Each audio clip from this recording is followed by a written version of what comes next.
Welcome, everybody. This is a pretty good turnout for us. We don't normally have this many folks. Thank you for joining us. This is the Winthrop Planning Board. It is Wednesday, August 23, 2023. It's 7 o'clock on the nose. We've got one case. And then we're going to have a reg. You've got a seat at the table.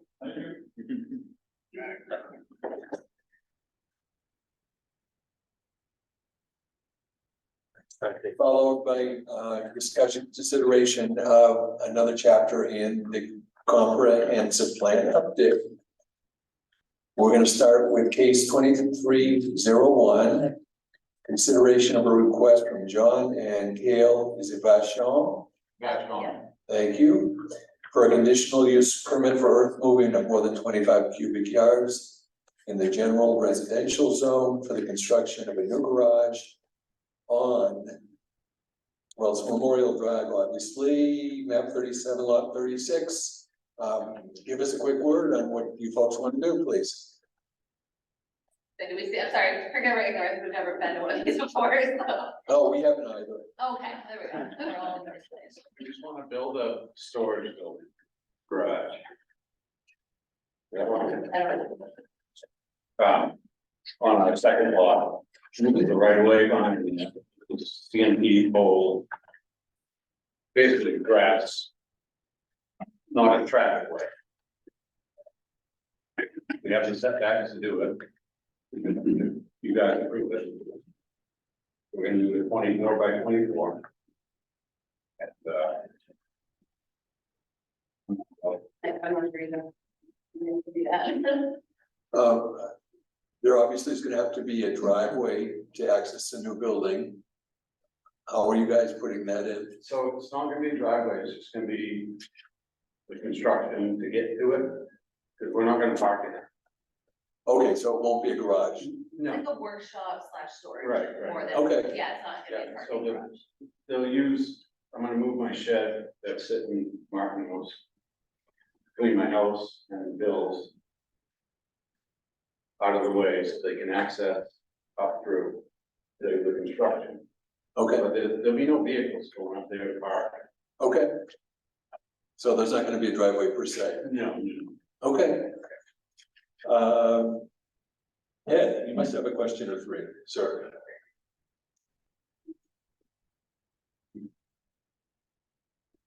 Yes, I had a couple of questions, just for clarification. First, this is not in the shoreline zone, if I understand correctly.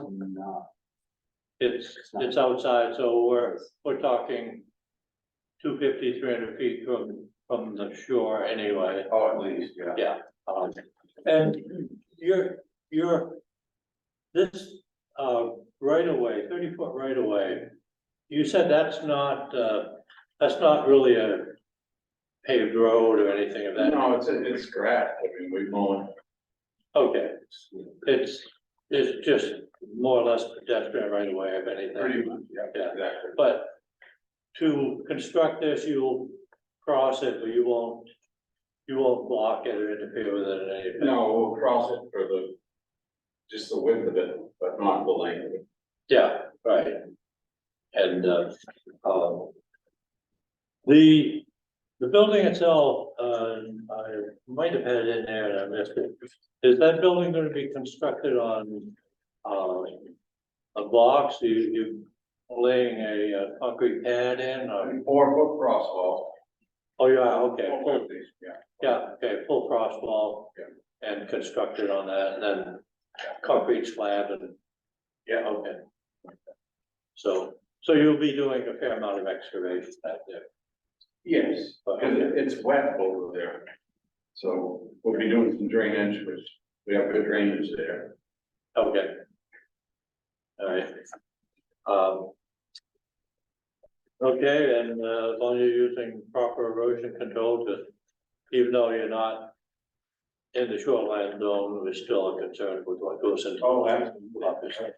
Okay, that's all I had, thanks.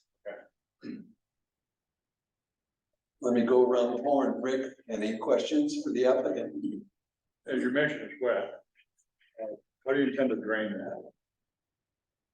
So I want to cut, like we talked about, as little trees as possible. So I want to be going to the right away, not create. Take that buffer away between me and the next road up. But I can explain more if I talk to my excavator, but we walked up there and so all the water comes off, what road is that? Penwood comes up, Penwood behind us. Yeah, I've got, to make it, I have a 24 by 24 garage right next door on the back lot. Built it 25 years ago. No problem. There's a lot of water comes out there. I have a 6-foot drain, 6-inch drain right at the end of my lot, draining down, then it comes down, it's another drain, and it dumps into the ditch. And it's been there. You gotta remember, we're at the bottom of the hill. Bring all the water from top of the hill down. and I'm an electrician, I'm an And he's excavator. got another drainage ditch on the other side that they're gonna hook into, so it'll drain into that. So there's already a drain there. Yeah, there's already a drain there. Yes, there's an infrastructure. That was my only concern, was getting that water out of there, because you're gonna have a problem all the way. Yeah. Great. That's all I had. Thank you. No questions? Don? Aaron? Nope. Okay, the board is pretty comfortable. Anybody here out in the audience have a question, word for the applicant? Hi. No, nobody's on the button. See no questions, we'll close the public portion and questions, conversation, or someone could move on this case. You would be so kind. Make the motion to approve it. Am I an alternate tonight or regular? When Mark gets back, we'll have to find out if Jim is with us. Jim, are you with us? He's not. No, there's nobody on.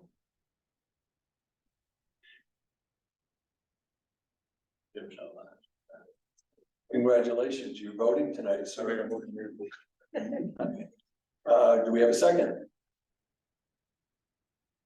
Okay, we're gonna have a motion from Rick, a second from Miss Betty. All those in favor?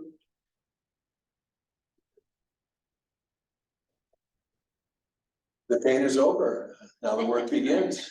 Thank you so much. See, Mark, to get the official paperwork and have fun. Thank you very much. Welcome. It'll be done right.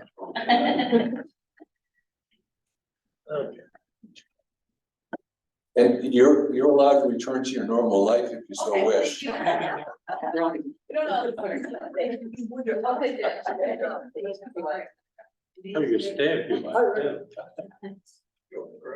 Yeah, really. Jessica, let's sit tight for a minute or two so Mark can get those copies together, if you could.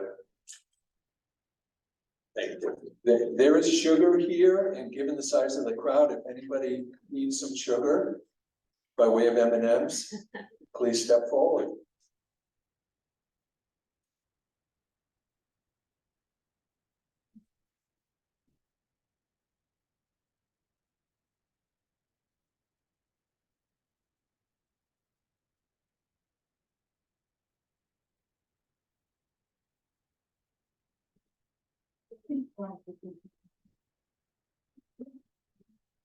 Look at the definition of road, where the noun was grace, thought, on the applicant. And a roadway is not a road unless it is treated as such. So there's no such definition. Oh.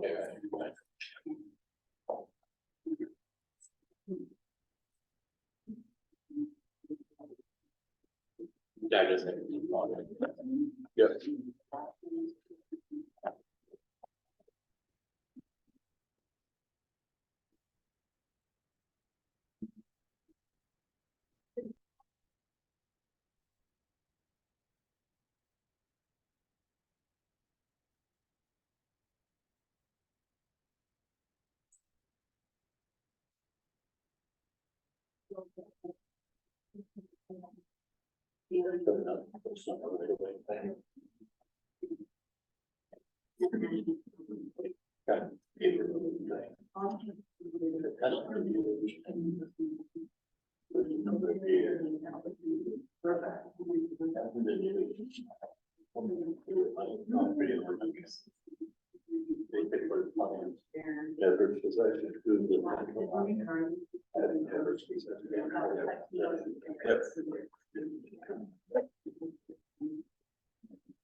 Betty Don. Whenever you. Good.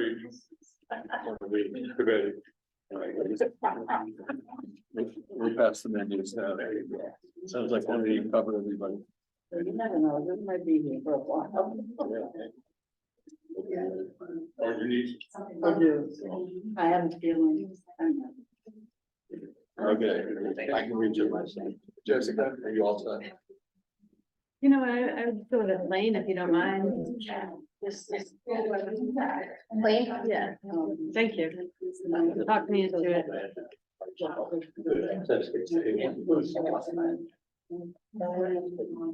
Wait, is this the most current one that he has sent? This is not. This is the after. That should be the after. Did you get that from? That was from Kyle? Anthony.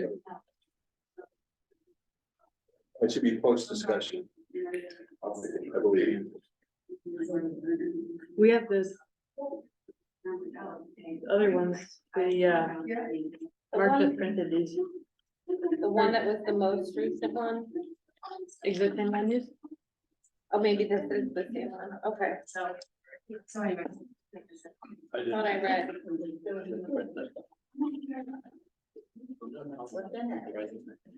No. No, Jamie sent an email asking for a copy. I like reading things.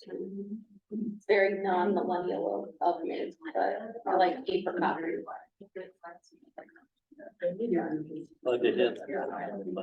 Right? Yeah.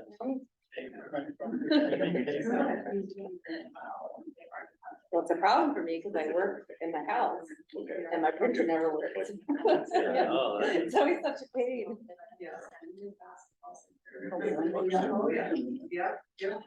I do a combination.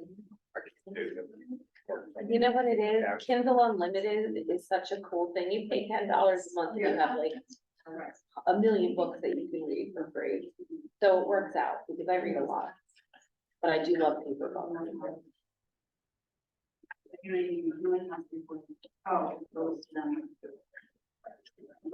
I usually do a lot of work. And, yeah. I just got that thing where I wanted to hold the book. I know, sometimes you just do. Yeah, so I watched other ones. My wife. Where she take it to bed. She goes to bed early and reads for a while, but with the lights out, so. And you could dim the light on it, so you're not waking anybody up. Right. Well, Remember when there not used to gonna be a bed book now. lights, you would like attach little book lights to your. I've tried those. The battery would die and you'd be like, no. Yeah. But never seem to aim the light the right direction. Yeah. But I still want to. I love it.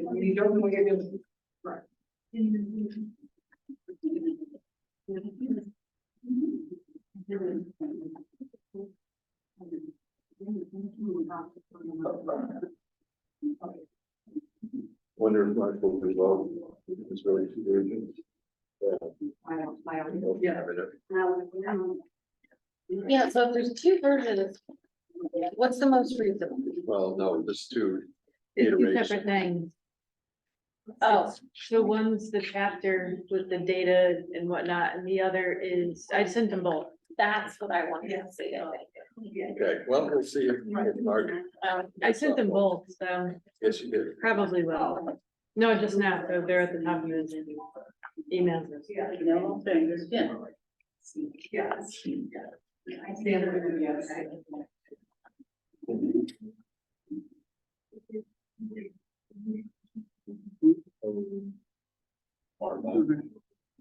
He's making copies.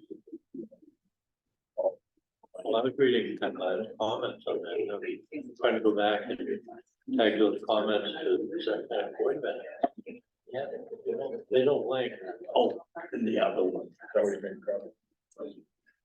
they, Although the pagination wasn't. always Did Chris weird again? yeah, at that point I gave up on page nine. When you got the right version, I. Yeah. Look at the last thing. Yeah, that's it, and that's okay. Yes, that's the one I wanted. Well, fine. Everybody want one? Everybody but me, I think, Mark.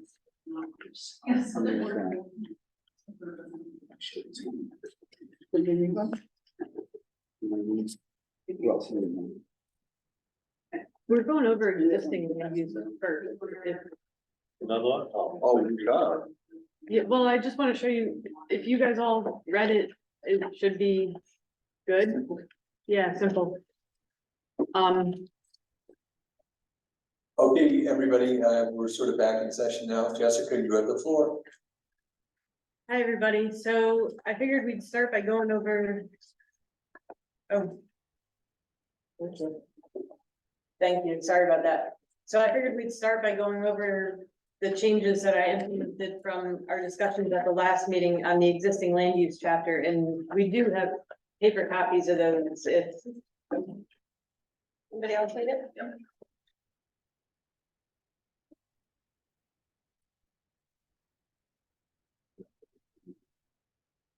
Need another one yet?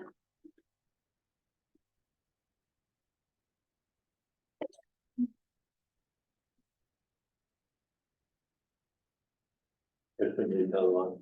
So I should have tracked my changes on this, but I didn't. The changes you guys recommended were not huge changes anyway.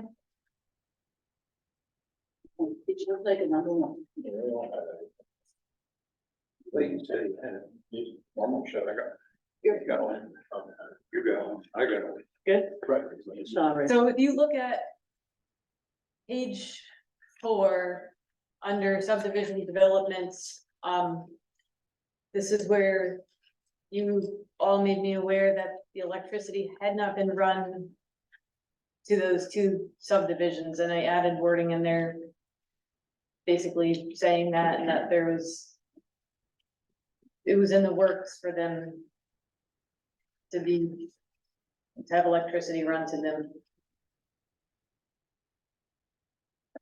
So it's, under subdivision developments, the second paragraph, halfway down, the second paragraph.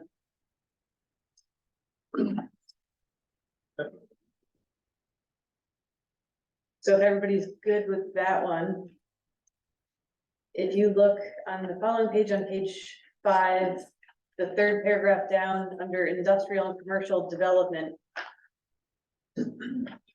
We discussed the potential for a solar farm on Winata Drive. And it turns out those lots are significantly constrained by wetlands. And that, the solar farm is basically the only thing that really could viably go in there. But I don't know that that's even a definite thing yet, so I just added a couple of sentences about that. I just had a call on this today, by the way. Oh, you did? Yep. And at the bottom of the same page, there are several unoccupied, vacant and or underutilized buildings throughout town. You all were discussing, I don't know, various buildings that could potentially be used for businesses, commercial, or industrial uses. I just added some language in there. On page 6, under institutional and service sector, on the second paragraph, the last few sentences, you guys made me aware of Dave's Appliance and Hannaford's. So, excuse me, they've been added to this list of Winthrop's larger employers.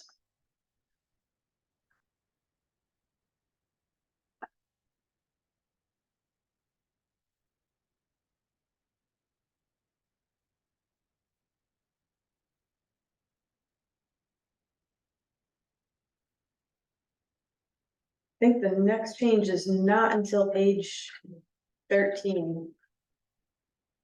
Where it's in the middle of the page, growth areas explained. Instead of new development being discouraged in the rural areas, I reworded that a bit. Say in areas where new development is not encouraged, termed rural areas. Is that more fitting, Dave, with what you had in mind? I have no idea. Are you lost? No, I think that's fine, and it's a good change. I think it's gonna be more apropos when we get into the future. Yes, Chapter. you're absolutely right. Excuse me, you're on page, 13, the middle of the page under growth areas thank you very explained. much, okay. Sorry. If I'm going too fast, please let me know.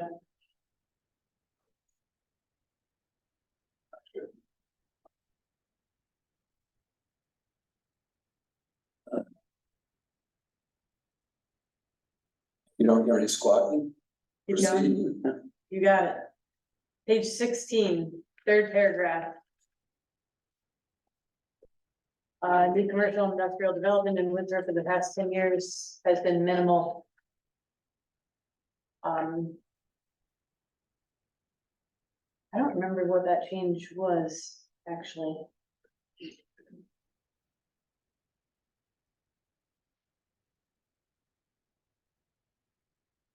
Yeah, maybe that wasn't a change. Sorry about that. Disregard that one. And that's it.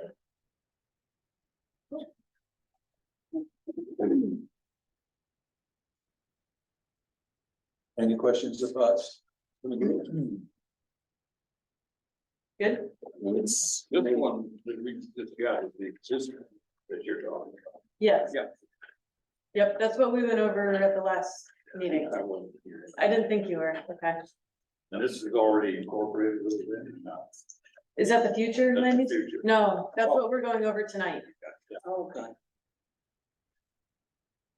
On the path. We are actually gonna start the future land use. We're kind of gonna do it backwards because I need some input on this. We're gonna start with, and I think you stapled them all together. So if you flip through that, we're looking for this thing with the table. We're gonna start with the policies and strategies. Jessica, I'm wondering how we can get the attendees more involved. And can you share it on that? If I emailed it to you, can you share? Share, open up your email and then you can share screen on Zoom. But my only thought is, I know that Pat, for one, only had one or two minor items to bring to everybody's attention. And she didn't use all capitals and she didn't use all bold, but she used a little bit of both. You can just So what makes me not? Right? Good. Okay. Okay. Free copy. You want me to email it to you? No, I got Okay.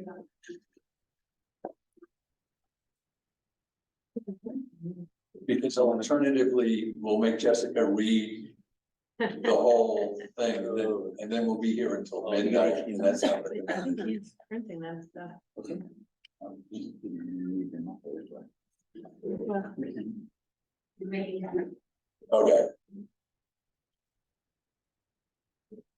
Well, tonight is coffee night. So we'll just sit for a couple of minutes. So it hasn't rained a couple days, isn't that exciting? Really? Oh my God. You say that, even Friday, Saturday, and Sunday upcoming. I know, wow. That's me. I can put my email up tomorrow. We have a meeting here tomorrow, 12:30. Do we need a projector and the map? In my office. Yeah. Oh, I forgot to bring the jacket. Good. Time and Music on board. What time? 12 to 3. I watered my garden for the first time this summer. Water. That's bold. It was like dried out. I was like, whoa, We had a few things that were dry. Something different on. it's been a couple days. In the old days, the grass would actually stop growing. Oh my God. Yeah. You know, towards the end of July, and Typically, I mow maybe once in August. Now you're doing once a week. Yeah, I was gonna say this is probably about fifth time, fourth time in August So anyway. how is this gonna affect the trees changing colors and stuff in the fall? I don't know. Later, That's just a- earlier? it's I just have a no idea. temperature. I don't know the Temperature? temperature. Oh, It was 48 this morning when I went about it. yeah, it was cold. See my breath? I have a variegated maple dropping its leaves as we speak. Mhm. Yeah, a lot of the maples. Sure you saw that.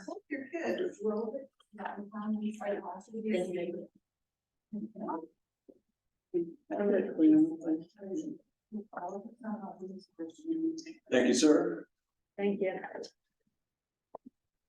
All right, you want to start with the table version? Yes.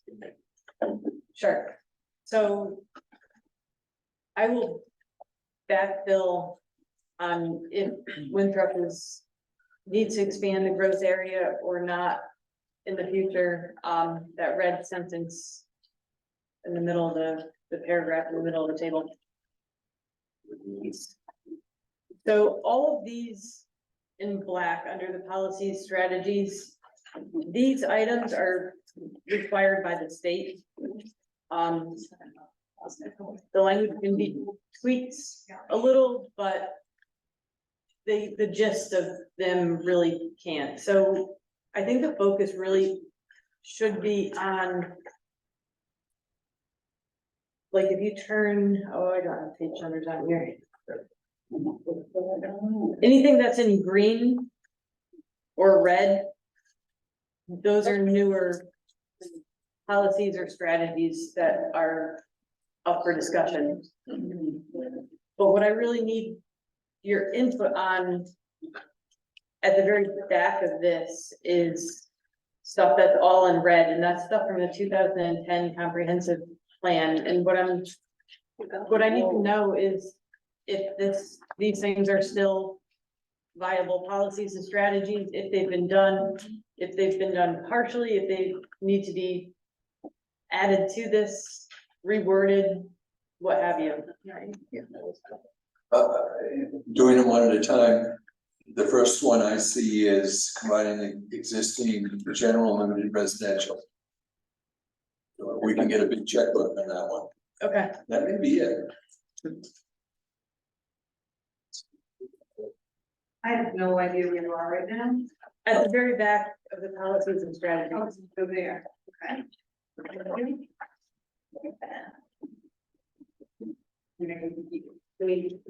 It's the stuff from the 2010.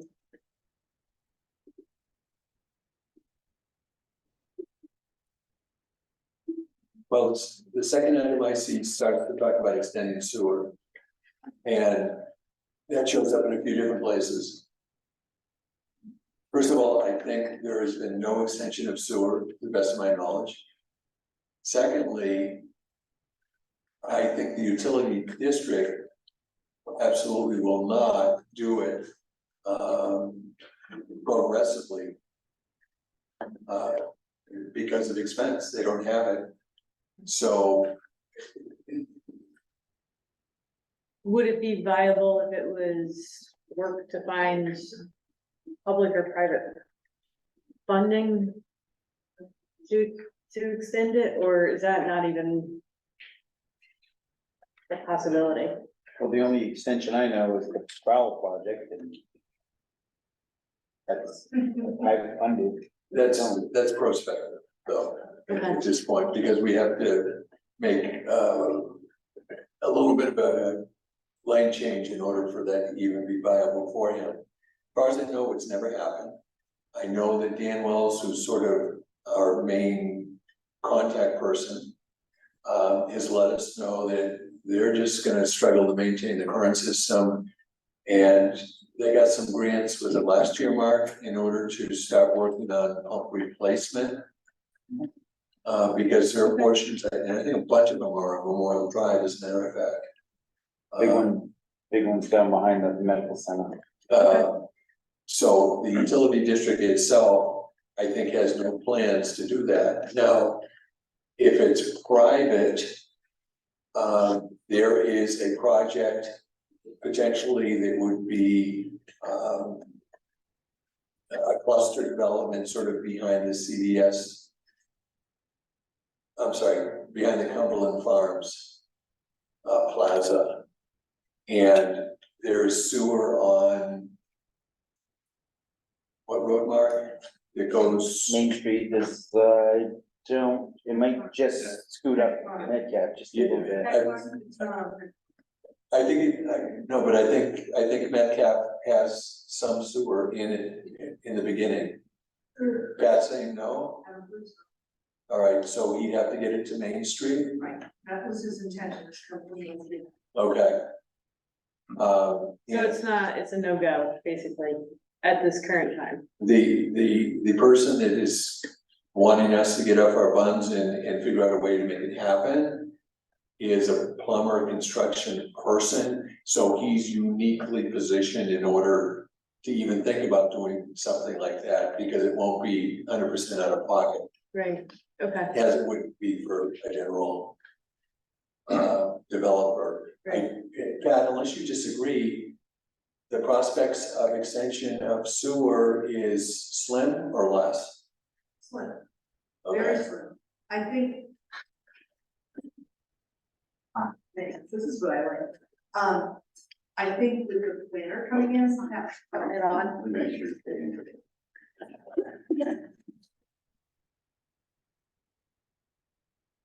Let me have my thoughts.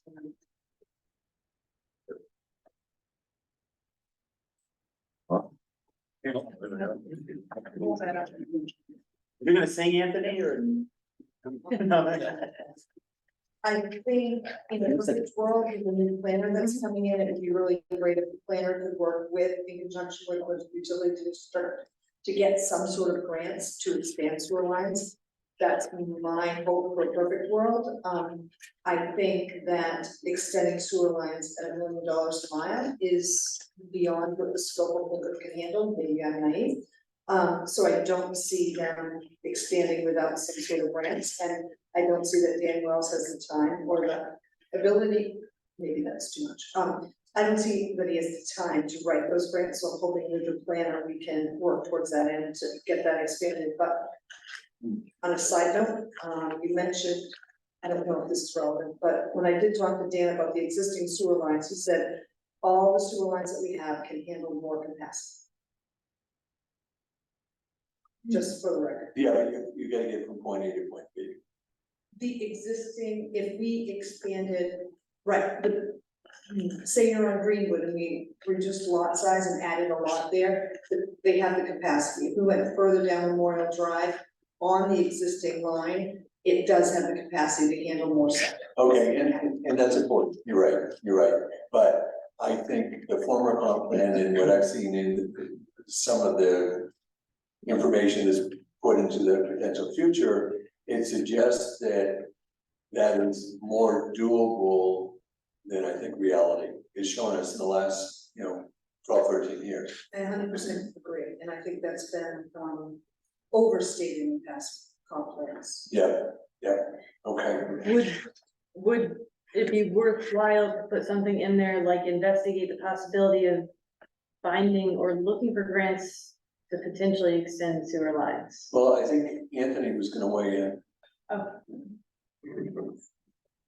Yeah, David, I think you're exactly right as well, because my conversations with Dan have been that the water utility district has a long-standing policy of not relying upon ratepayers in order to pay for the extension of the infrastructure. So at least, with my limited knowledge, they only have two options. One is grants, which they have used in the past, effectively, but the other is relying upon developers who are willing to make that investment in order to develop a piece of property. So unless someone comes up with something really creative, I would agree with you that we're very limited in sort of what we can do in that regard. So it's okay strategy to presume that if you could extend the service, that could help residential, potentially commercial, industrial. But it's, I don't know how many magic wands the new planner has. But she need a few in order to make that happen. Well, we'll do our best, but the problem with relying upon grants is you may not get the grant, you know, we can apply for all the grants, but there's no guarantee that we'll get any of them. And as Pat said, at $1 million a mile, we need to be looking at a really significant grant in order to pay for that. But you know, maybe there is some combination of developer money plus grant money can extend it. So I'm not sure anyone, I guess so. put it this way, we put it in a strategy, but 10 years from now, when we do a new one, The strategy will still be there, Will it probably won't get to you. Gotcha. I do think that if it's in there as a potential to search out grants, then there's a better chance of it actually happening. Somebody looking for grants than if it's not in there. okay, Good point. Agreed. Good point. So you put it in. Good job, yes. Doesn't cost much to put it in. Correct. all right, the next one talks about residential. That happened, didn't it? They're looking at. Expansion of residential under 0.6, is that what you're looking at? Man, you got some small writing there. David, where you at? It's the third one down. The new residential district should include, as indicated on the future land use. Is this red, map. I think? Sarah, it says 1 through 6 in red, look right above that.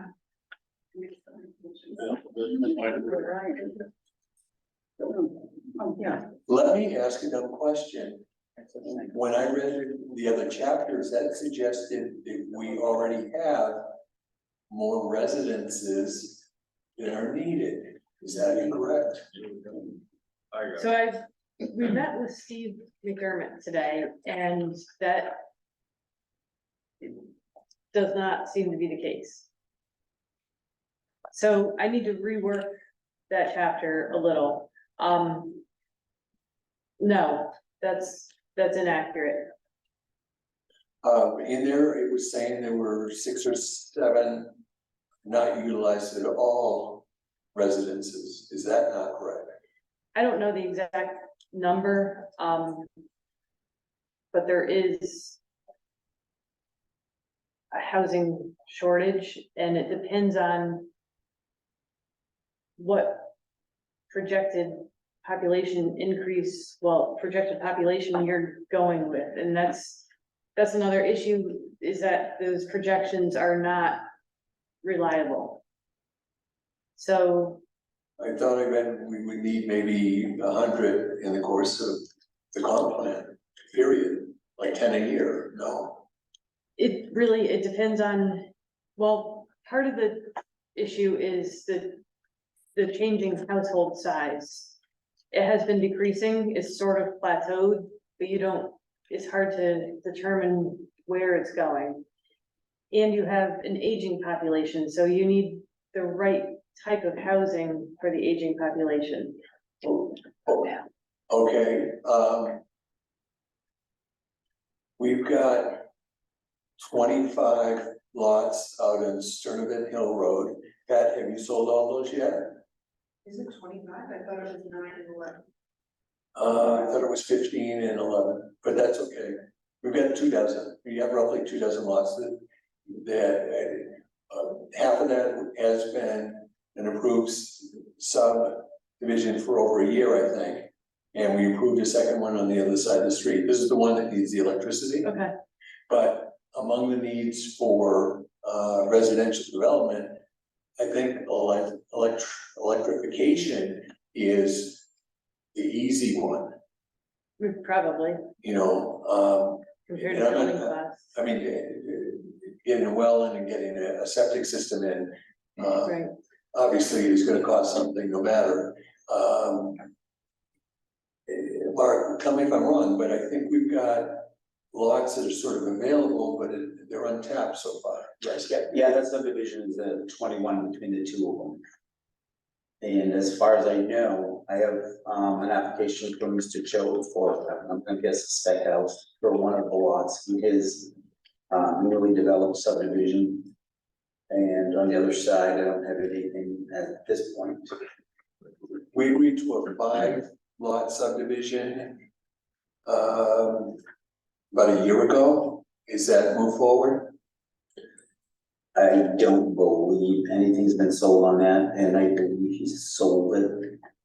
And they're not probably gonna pursue a subdivision. Is that Stanley Road? Yes, Okay, but my point, Pat, and to Miss Jessica, it's not that people don't have interest, but Tom is about the only guy that's actually building places for people to live up late, right? Other than an individual home going up now and again. So my question is, if the theme in our comp plan for Winthrop is that we need to drive some serious growth of residential, I don't know that the facts bear that out. That's my question. Now, not to pick on the schools, but even if the mix of, if they weren't all as old as half of us here on this panel, there were younger families with kids. I believe I also know that from a school standpoint, and somebody in the audience is very familiar with everything school, that we've got excess capacity. Not necessarily in staffing, but in facilities. I think we have excess capacity, last I know. Yes. I mean, I haven't been on the school committee for 3 years, so I don't know what currently is happening, but there was definitely capacity at the middle school. The problem is that it's not enough capacity to move like a grade or to combine. But there's, you know, there are classroom spaces. The school committee has a policy to keep numbers in classrooms low.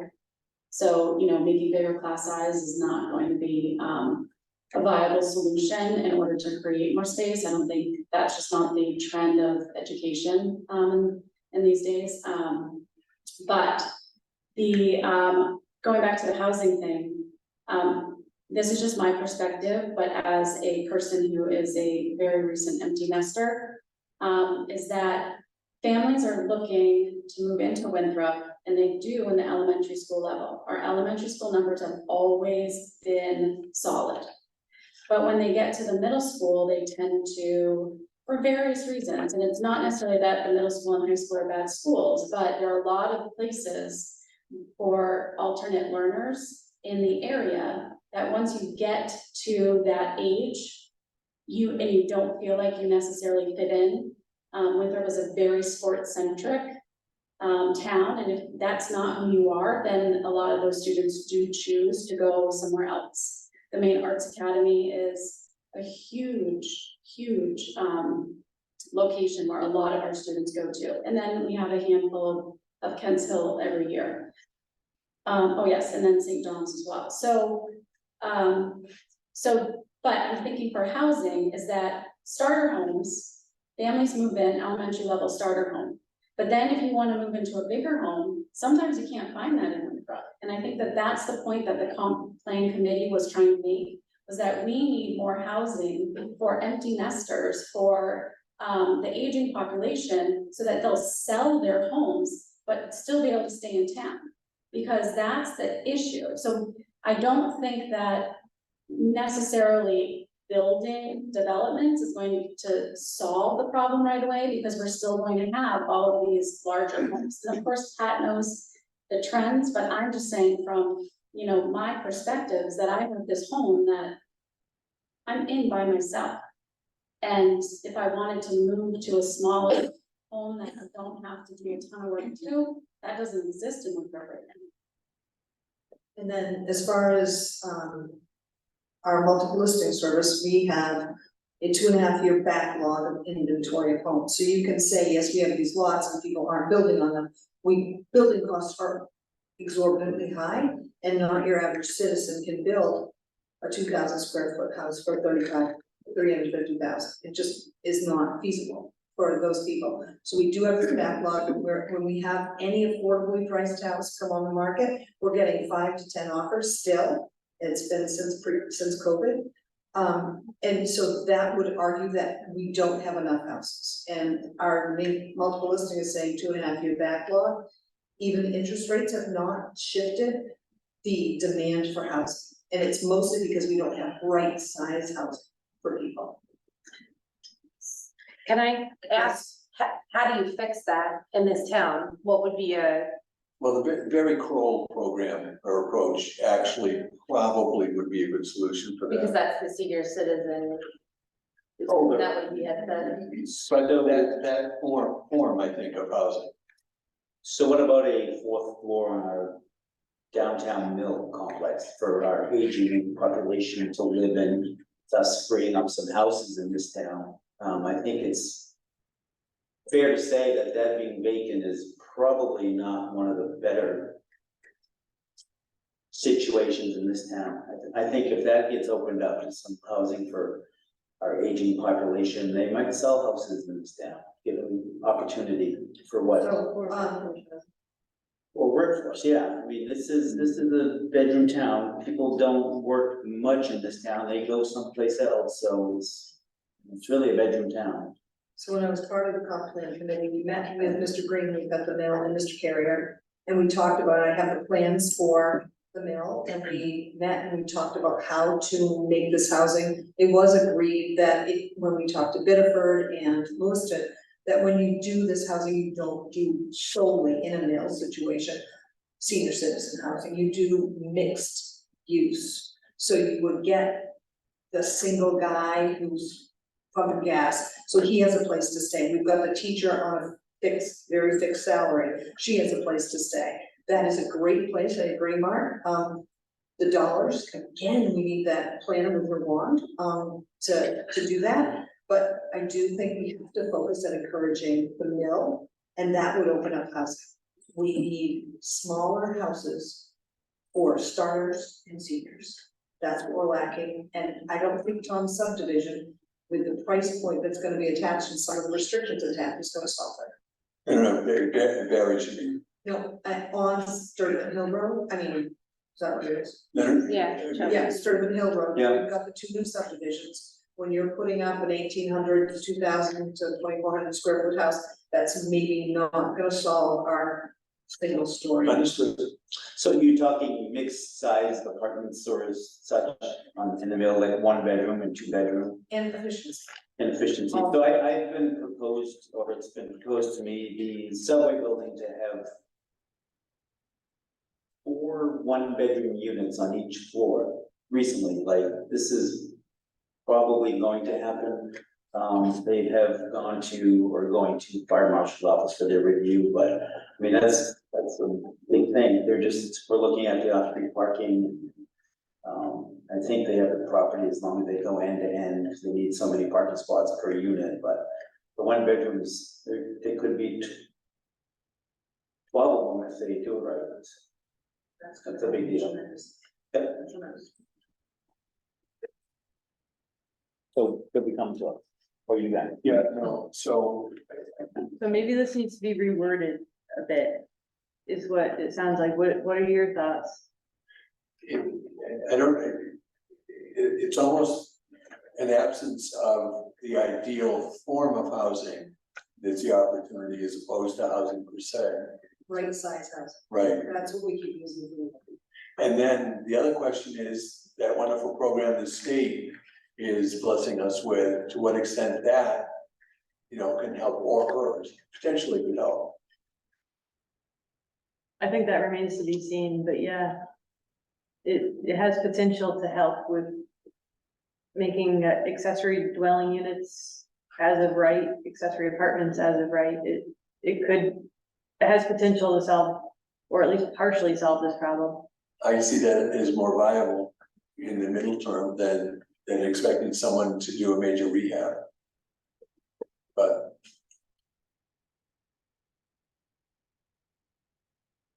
So that can be reworded, basically is what I'm hearing. Pat, do we need a residential expansion zone in a plan? Hell, if they'll build it, we'll take it, right? In other words, strategically, it's not like we wanna sort of manage where residential housing is going to be. It is a little spread out across town. But once it gets outside of the village, you know, it's not a sewer issue. Obviously, everything will have to be private. Well, case is not law, there is. Right, well, yeah, but they don't give them away, but I mean, the septic and a well are more affordable than a million a mile with Dan Wells and Company, I'm sure. I do, man, or you wanna go? No, go ahead. I do think, the way septic systems are designed, I mean, it's a big improvement, and we have elegant systems that are have more dense absorption, so we're going to say, more dense absorption, so instead of having a 20 by 40 septic system chamber with the leach field, you can shorten that up to 12 by 15. So you need a lot less area for the effluent to leach out, if you will. That will allow us to sprinkle in certain areas and make more dense zoning. I don't think you have to change the way our residential zoning is set up. I just think in some of the residential zones, instead of being 2 acre minimum, you can maybe drop down to 1 acre, because the septic system doesn't need as much space around it. And when you've got, like we do, a lot of clay and a lot of wetland, we, on that 1 acre, when you only need 12 by 15, it's much easier to do. My question though is, are there neighborhoods, areas in the town of Winthrop that we should focus our attention on over other places? My sense is, I mean, that was a fundamental presumption in the 2010 plan, that we were gonna, you know, target. But we wanted on the other side of, on the village. We're 133. Right. And my question for you is, do we need to try to do that? Does it make a difference one way or the other? So if you drive, do the zigzag down Greenwood, Hanson and Green Street, there are lots there that are not built on. And it's because they're, as we talked about, the lot, the square footage of that lot doesn't meet our minimum lot size. If we shrink that up, that gets us in-town lots within walking distance to all our village amenities, which, okay, we're not talking 20, but we are talking a few, which could add to housing, and could add to affordable building spaces, because they are small lots and they would be affordable to purchase and build on, and hook up to water, and so that cuts your cost down. We're working on it. I would appreciate that. Yeah, no, we are. That's good. Good. We're, I'm not sure how this is gonna intersect, and this is more for Anthony's FYI. We've got an in-process mini update of the ordinance that we have been working on, and one of those is builders ones instead of builder 2 acre lots. In a lot of the zones. I only bring that up because it's not clear to me whether we should keep on keeping on with what we're working on, and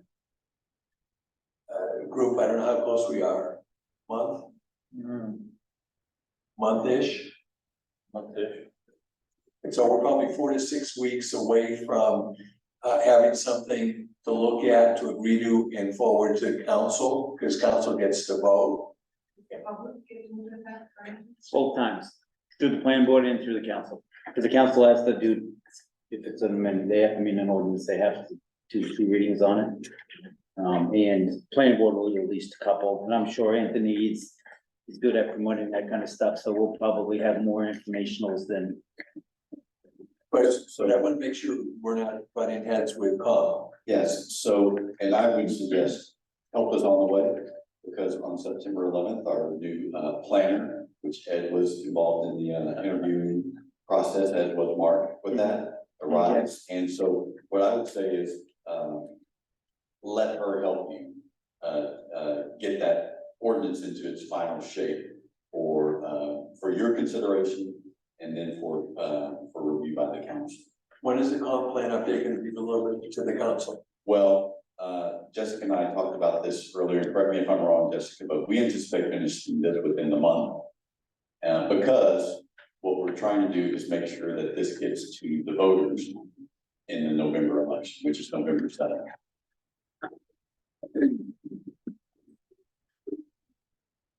David, when you were at my office, I showed you a map that I have driven around town and looked at all the zones and what was where and showed it to Jessica, and we talked about where potentially we could do a little bit of expansion on zones to maybe shrink up lot size, and keeping it within the village zone. When I talked to the chief of police, he felt it was important to keep it so people could walk to things and control of that versus putting out the end of Turtle Lane, putting a big expansion out there, decreasing lot size there, where it's a more rural area for them to be controlled. How about do both? So I think we're getting, the scope of this is getting a bit too granular. I think it can be determined whether or not to shrink lot sizes, whether or not to expand the growth area, whether to keep the growth area the same. Those are things that should be determined in the plan, and not specifically exactly where to shrink lot sizes or where things like that should be changed. That's something that can be recommended, generally recommended by the plan. And then a future farther investigation into it should be done to determine exactly where. That's too specific, and it would just, it's not in keeping with the rest of the plan. That's kind of less granular than that. Next item talks about expanding sewer. Okay, so we already talked about that, so that's like, That's not gonna happen probably.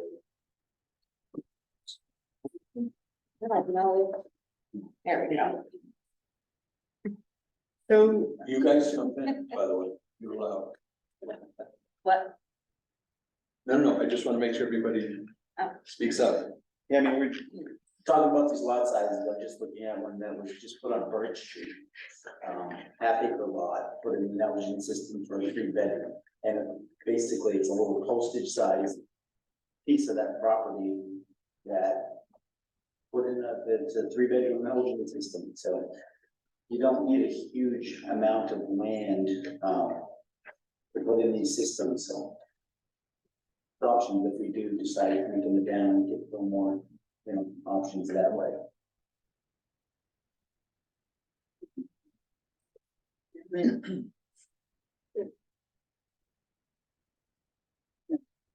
So in order to have any growth at all, we have no choice. In the next 10 years, unless we do reduce sizes of property, it's showing that we're not going to see it. I mean, if you look towards the future, it doesn't look like in the next 10 years we're going to go down in price of houses.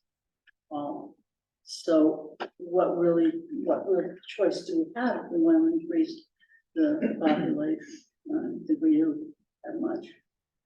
Well, the projections are that plus the fact that the average household size is going down. That's right. Yes, it is. And so that results in needing some additional quarters. There's not expected to be a good, solid number of folks coming in, because that's driven either by people that perhaps are independently wealthy, it seems of late on some of our lakeshore properties. Or it could be, career driven. And I think we agreed earlier on this evening that most of, not everybody, I mean, Pat hangs out in Winthrop a lot, but a lot of people have jobs, as I do, outside of Winthrop. So back to what Mark said, you know, it's more of a bedroom community situation than anything. That makes it easier though. I think the lot sizes that they were playing with and so forth, presumed you needed a lot of that area for septic pad, and, you know, not so much today. I don't know, we'd want to go to a half acre, but I think a builder's 1 acre would be sufficient for most residences in most parts of town, period. Jessica, you want to get out of here? Can we keep talking about that? Yes. In talking on the comp plan, we talked today about the, I'm not trying to use the wrong word, but the general feeling of the town and the nature of our town and how it does have a rural character to it. And we want to make sure we somehow maintain a degree of rural character feel in this town. We want to make sure we're not reducing lot sizes to the point where there's no place where we're having open space and green space. So maybe Jessica did bring up open space, putting that part of the plan, and so we can maintain some sort of rural feeling while we're also, to your point, encouraging us. So I'd love to speak on that. I think part of the biggest issue is a lot of our rural land is being taken up by solar farms. So we have 8 of them in this town that are in the process. And I think leaving it out there for rural land to be taken up by solar farms kind of taken totally the character of this town by surprise. And I guess the question is, would it be better to have, and housing costs aside, would it be better to have homes up and down Turkey Lane or up and down Sturnford Hill Road, or to have another 10-acre solar farm? I think a house on a decent sized lot would be more consistent with the way we want this town to be.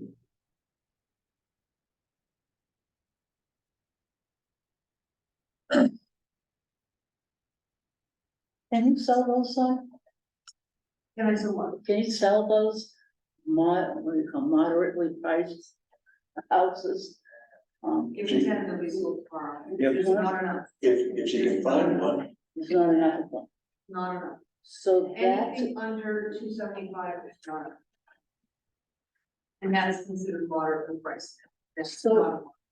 The state in average is, actuality, we kind of have to meet what's needed in order to sell, because we don't want to get all this stuff on Cherokee Lane that's $500,000-$600,000 and can't sell it. There's no use to that. So I think you're right. That's what we need to have, and that's what we need to sell, and whatever we need to do to, because in 10, I don't, it'll be 10 years before this turns into cyclical. We know that. I hope it's gonna go around again, but not for a while. what's a 2-acre lot go for in Winthrop, Pat? Land, lot. Ish. Let's say 30,000. I mean, it Right. depends on the location, it could be 18, it could be 45, depends. So 30-ish. Yeah. So if a home is gonna go for 275, that means the well and the septic and the 3-bedroom palace are 250. You're talking 225 to 240 is what we built. And that, Eddie, is not something that we can necessarily control very easily. Other than, I think the one option we have is cluster, really.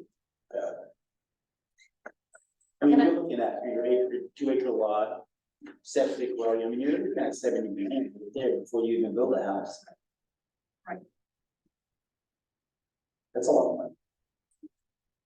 70 grand. It's like $25,000 to put a septic system in. Most all, I got 4 houses I'm working on right now. Every one of them is 450 square foot or more.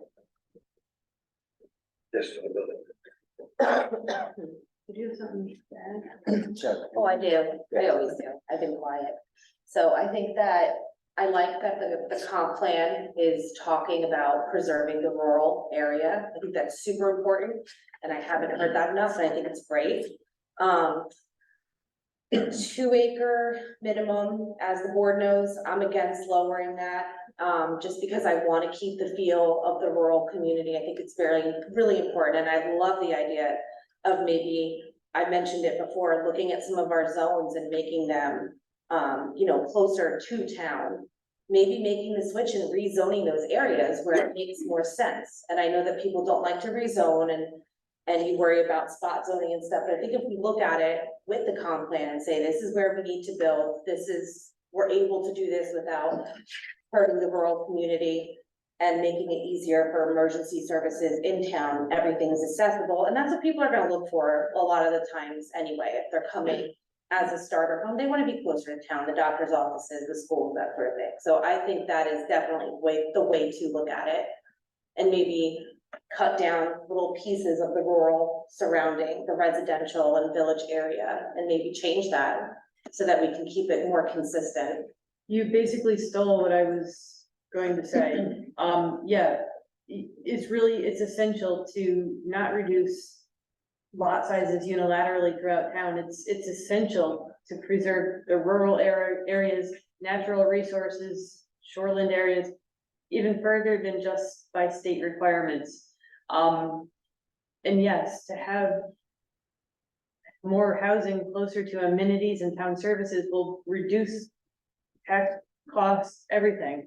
It just makes so much more sense, and that's what's required of the comp plan. That's why they have the designated growth areas, so you can try to direct growth to certain areas to reduce wear and tear on the roads, town services, all that stuff that drives up taxes. It doesn't make sense to just encourage housing throughout town. In part for environmental factors, but also to preserve the rural character. I will say though, I thought the 10 acre, I wasn't sure if that, So and I that know was- Pat, you mentioned that too. That's a pretty big piece of land, which I love, but I know it's not good for, No, and so I figured out what that was. That's just a thought that I thought we could discuss. But that's not something that should be, and those are just ideas of ways that you can control development through non-regulatory measures. So that can be scratched. That's not a viable suggestion. There was something else you touched on that I wanted to add more to, and I can't remember what it was, so. So is there a growth area that the comp plan committee or people are looking That's what at? it was. I remembered what it was, I'm sorry. You're welcome. I didn't mean to. So if there are areas, rather than rezoning, an option that we kind of all discussed was introducing regulatory techniques such as overlay zoning, which negates the need to entirely rezone. It would just be, Spot zoning, no, it's not really spot zoning. a different name for, I'm sorry. Overlay. a different name for spot zoning. It's not, because spot zoning is illegal and there's parameters to this. Can you, I don't know what overlay. I have the whole explanation on it. I can email it to Anthony, and he can share it with everybody. Spot zoning is working with one person for one property to develop it in a way that would not normally be allowed. Whereas this is, it's almost like a floating zone per se that covers an area and it allows additional uses, but it also incorporates the underlying zone. Another option would be a planned development district. So maybe if you have in your commercial or the general commercial or limited commercial, an area that somebody wants to build something that's kind of more of an intense use than these districts allow, the planned development district creates a regulation. In some ways, it can be more restrictive than the underlying regulation, but it's specific to that land use. It's a regulatory technique that kind of makes best use of the land. So David, I think the hope is that we can give the planning board and our new planner as many tools as possible in our land use ordinances, so that depending upon the circumstances of any particular area or development, that you guys have the tools to work with to see if there's a way to reasonably make that happen. So when I think of overlay zones, when I think of planned development districts or PDDs, that's what I think of. It's just one of the tools in your toolbox for you to consider using when there's a community interest in seeing that a project happen. So with regard to plan development, if we had that in place, that would have solved the Berry Crowd problem. Berry Crowd problem was because there were 3 zones up there and you had to go with a more restrictive zone. Had we had a plan development district up there, we could have allowed his project to happen without this lengthy process we've been going. And one other thing, don't be fooled into thinking that that's less regulation, because when you have a planned development district, this body gets to choose how the uses within that district are regulated. And so it gives the town a lot of control as to how a particular area is developed. Yeah, to expand on that, in addition to the underlying district, or the regulations of the underlying district, that area would have its own specific regulation that would be provided by the developer. That sounds like adding another zone.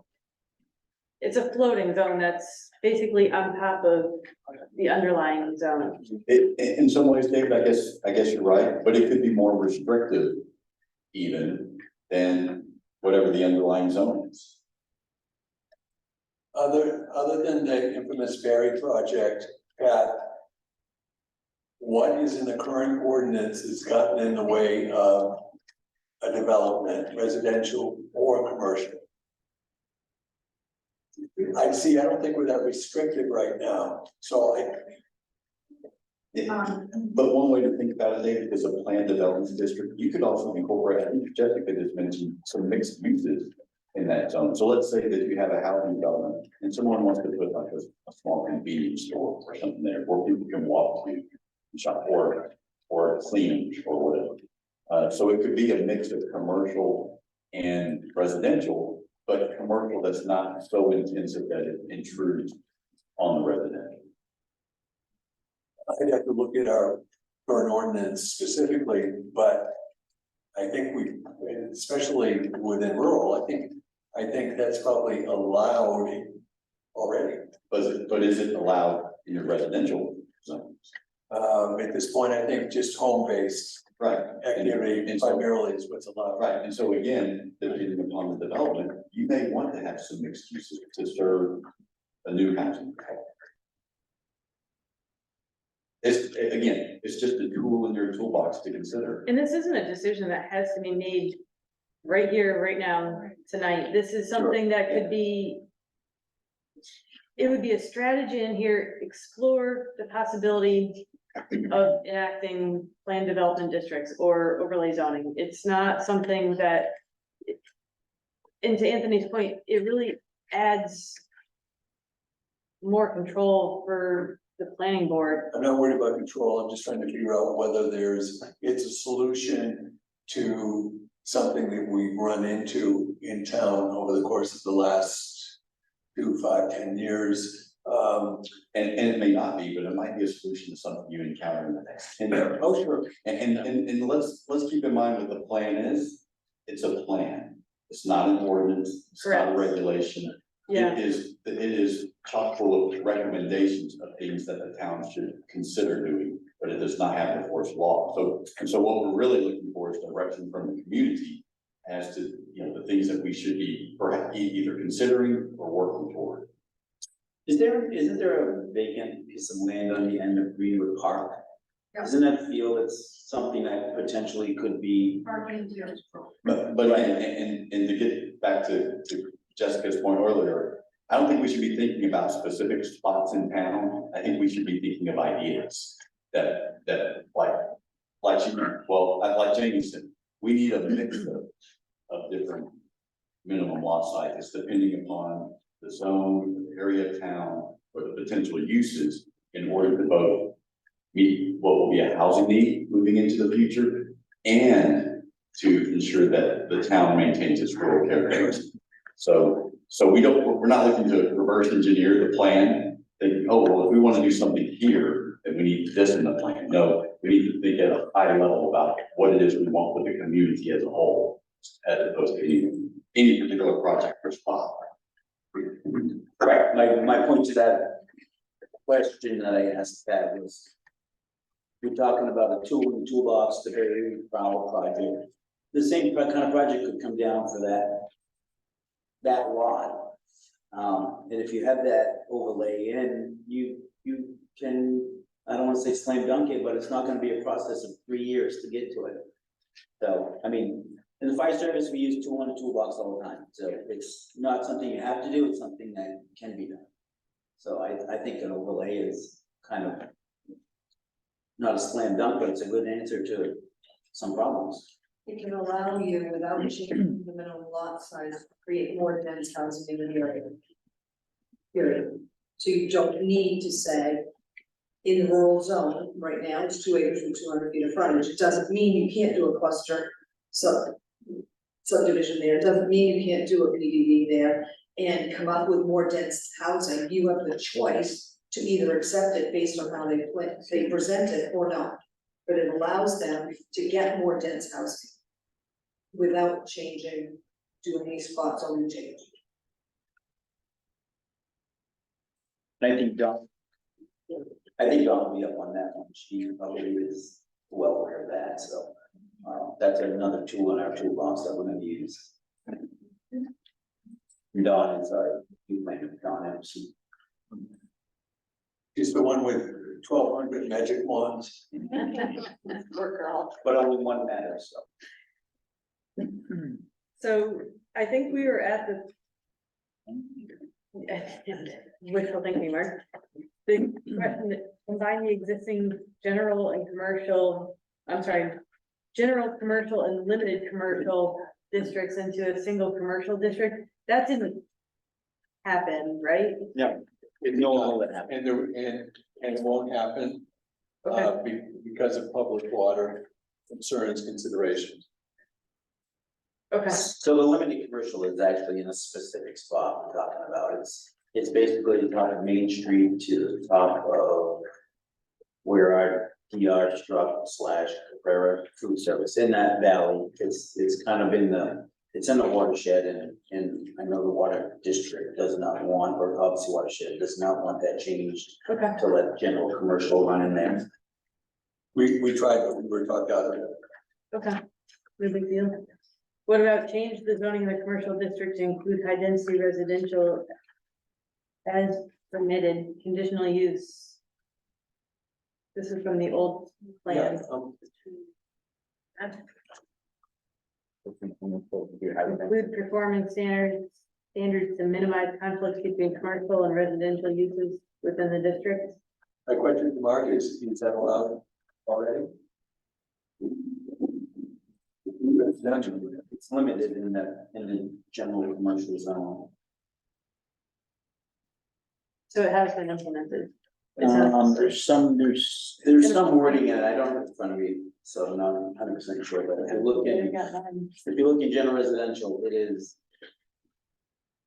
allowance for housing, but it's something to do with the existing business, if I'm not mistaken.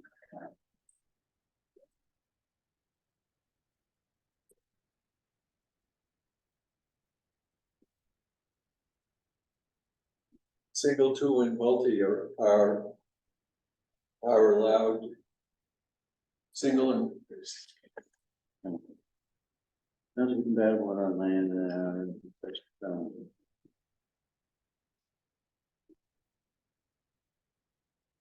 which may not be compatible with our land use because the residential recreation might be business, so. I mean, is that the general description, Mark? yeah, I'm going with the table. The table says it, single, residential. Actually, is okayed by the CEO, and if it's multi-housing in commercial, they've got to come before the planning board, but it's allowed already. Yes, So that was I implemented. guess it was, yeah, Yes. at some point. yes.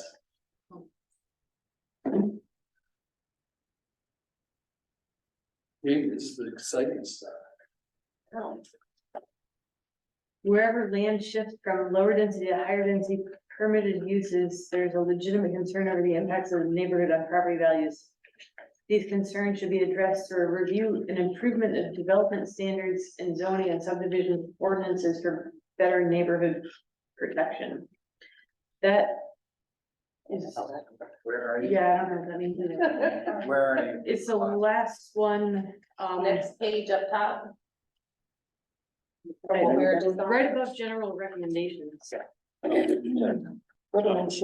think that's a confusing Yeah, it is. thing, and I will say that there's several recommendations throughout the plan to update the subdivision ordinance We all already. know that. So I think that one's, That one's fine. so leave it out. This, whatever this, because it's confusing, leave that one out, what you're saying? So neighborhood protection, I'm not sure what that means. Like, are we afraid of small little dense neighborhoods? Because of crime, is that what it's saying? I don't know what it's saying. What did you, So when I read it, my interpretation was, because I've been here a while, the Rite Aid came to town and they built there, and the residences across the street were very impacted by light, by traffic, by noise, by garbage. And there was no buffer tree buffer area, there was no fence required.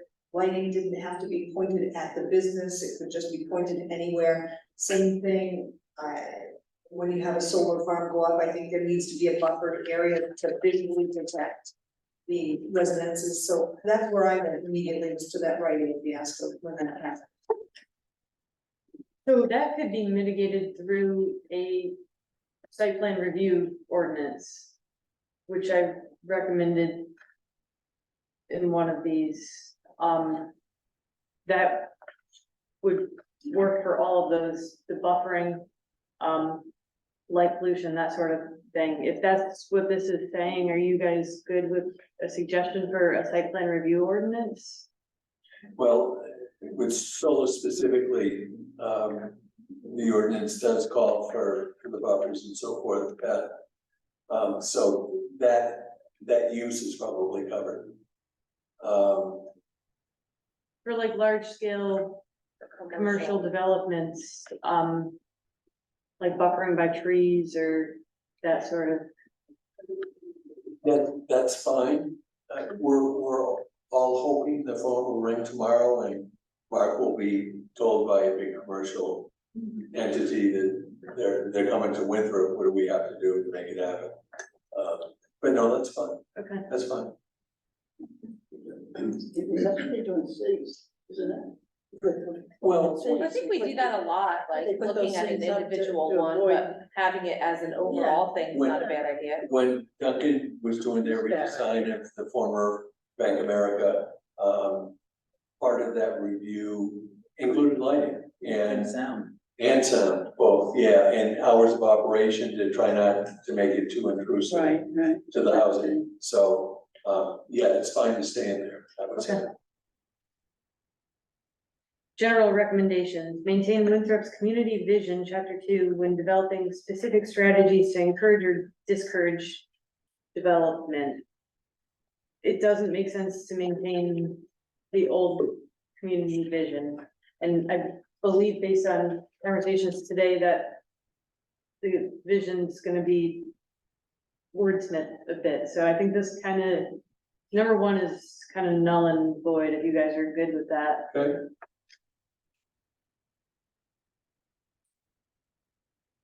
I think number 2, we can all agree is a good recommendation, amend Winthrop zoning and subdivision ordinances to promote more fair and efficient permitting procedures and to become more user-friendly in general.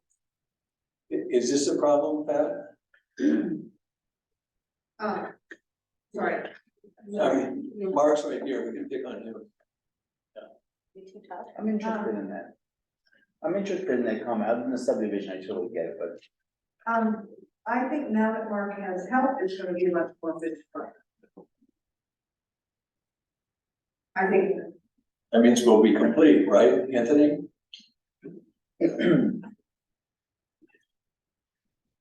So leave it in or take it out? Nope, I'd leave it in. Okay.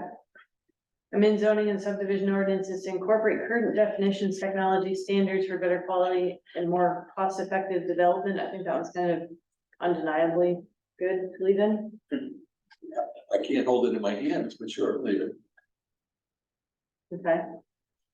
Update and modernize zoning maps to comply with shoreline zoning mandates and incorporate local zoning changes. We're in the process. Yeah, I was gonna say, you guys are in the middle of doing that. So it'd be best to leave that one in for sure. Develop a development tracking and reporting system that will allow the planning board to evaluate the effectiveness of growth management policies. The implementation committee and planning board should conduct an annual review of plan implementation effectiveness. So my question for Anthony or Pat, do we have a growth policy that I'm unaware of? Okay, But I have a question for Jessica about that. So that implementation, we talked about the comp plan implementation committee. Yes. Yeah, so I would, so I chair that committee in Belgrade, and I would strongly encourage it, because what that committee does is it reviews on a monthly basis portions of the plan to ensure that staff and your elected officials and the planning board are making progress on the recommendations in the plan. And just so you folks know, you're gonna play a huge role in that, because Belgrade is about to update its comprehensive plan, and many of the recommendations that have been met have been as a result of the planning board reviewing and updating ordinances, and then sort of facilitating development. So you guys are gonna play a huge role in making sure that we meet a lot of these recommendations. not that our ordinances need help, but we're all gonna have to wear dust masks when it comes time to update most of those suckers. The only one that's gotten attention of late is the general ordinance, was in 2019, so already it's 4 years old. Well, and you know, chiefly of concern to me is the fact that you have a 33-year-old subdivision ordinance that was last amended in 1995, which just means it's wildly out of date, and sure figured with modern day standards. But the great news is that you're gonna have a professional planner there to help you with that, and she's gonna do the heavy lifting, and then you guys get to say yay or nay, or change this or change that. And so the burden won't be on the planning board, it'll be on the planner. The implementation committee or will those be the same people that have been working on the comp plan? Not necessarily, but I would hope that there'd be some representation from that group on the Okay. implementation committee. So we just need people who are interested, engaged, and detail oriented, and are occasionally willing to ask tough questions of the town manager and the planner and town council and the planning board. I think those two should be broken apart, those two sentences, or so develop a development tracking and reporting system. Number 5. You have that with the iWorks, and that seems to have, I mean, a strategy would be continue to document and track permits. And then the implementation committee should be a whole separate thing. So I can actually break down now, as I'm learning more and more with iWorks, I can break down all subcategories. Hidden building permits, right down to garages, houses, sheds. So I can go in at any time and put in a date range and subcategorize, and it will tell me how many permits were pulled for that said topic and generate a report on that, so. It's a good tracking right there. Subsurface, internal plumbing, I can tell you how many since 2021, how many subsurface permits I've issued. I was just telling Anthony today, probably by the end of the week, I will have issued 100 permits already this year, since July 1. So, that's building and plumbing and subsurface. It's a super busy town, just in general, I mean, I have a plumber here, Aaron's a plumber, I see him quite often. There's just a lot of work going on in this town, permit wise. How about number 6? But I have a question on this one we were just talking about. Sure. As far as, tracking permits, I'm sort of curious, interested if there's any way to track not only the numbers, but the geographical or zone locations within the town. Particularly, I guess what sort of interests me from a planning board perspective is many of these we don't see because they only have to go to Mark. So I think that's what this recommendation is, that he would generate a report detailing the types and locations A of the location, okay. permits. All Because right, that's I what wasn't you're, sure that's what about you're location. ultimately trying to track here, is if the majority of the new development, be it commercial or residential, is happening in the designated growth area or the rural area. Okay, good. I'll look into that, I don't know, I probably can figure out a way of generating that report based on zone. Yeah. Well, I think from a planning board standpoint, for the actual planning purposes, that's something we really don't have a clue on the board. We deal with pretty much anything on the shoreline. But other than that, building permit, residential, rural, and so forth, we never even see that, so we don't know about what's going on. And that's a bad thing? Well, maybe not. But it just seems like for what we have been doing historically as a planning board, yeah, that is a good thing. But for what we might be asked to do, or really getting more involved with the planning, I think it's good if we do know what areas are getting developed, where are these going? Yeah, that's important. You're right. And, what's left, what is available, that in desirable development areas and, and what's not, so that's my thought. Yeah, good point. Thank you for bringing that up. Number 6, I'm not sure why that was put in here. Do you guys ever do that? No. Only if there's a case, and I think there might be one coming up where I'm not sure how that works, I've never done that. Where half the property is in Reedfield and the other half's in Winfield. We did what did we do that with? Did we do one of those recently? I think I have it signed off. By the I other. think that was a Morana. Tallwood, Yeah, Tallwood. I think about the only one. And this is another Okay. project, actually, there's another project in Tallwood that would require both planning boards Right. to be made aware of. But Jessica, it's 2 separate meetings. It's us based on our ordinance and them on theirs, I would guess, Mark.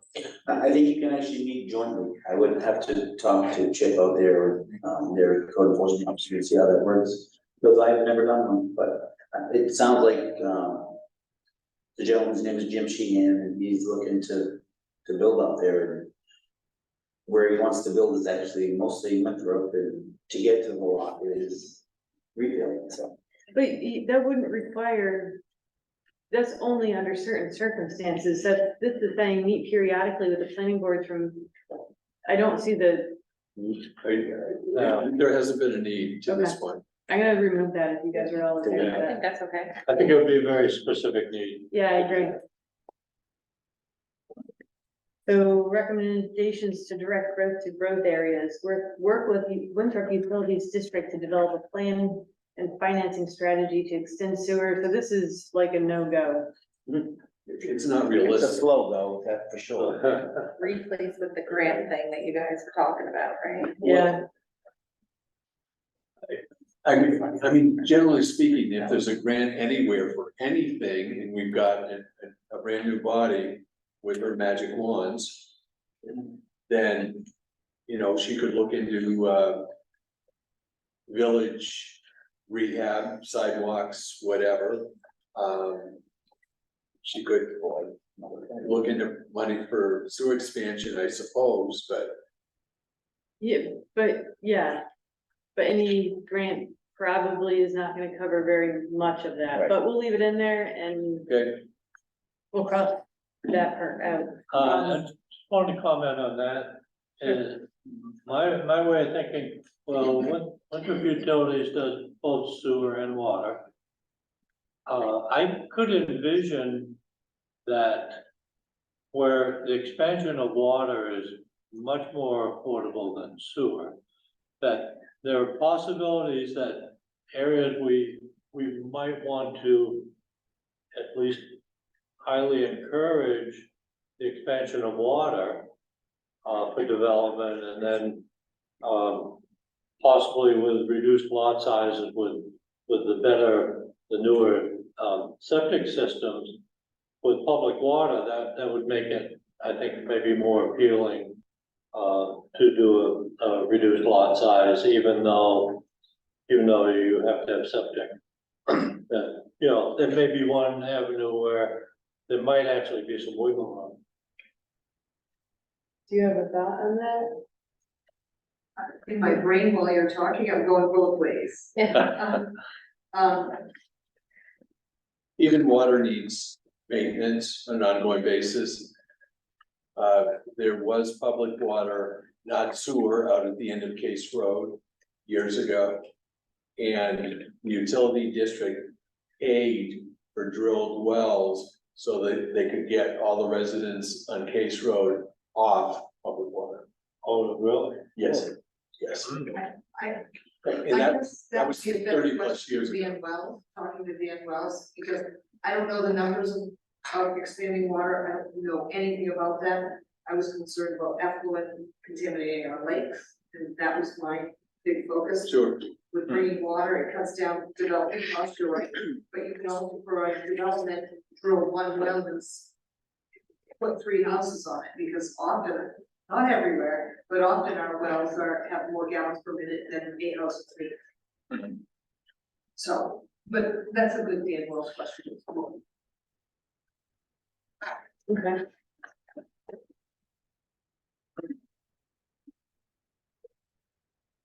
Oh, of course, my thought on that too was, you know, the theory of separation of the well from the septic system. And if you have municipal water, you don't have to worry about that. Septic system location can be kind of wherever it fits on the lot. Good. As long as you get proper soil type. Good. So number 8, we've discussed that quite a bit already, and I think we've kind of determined where to go with that.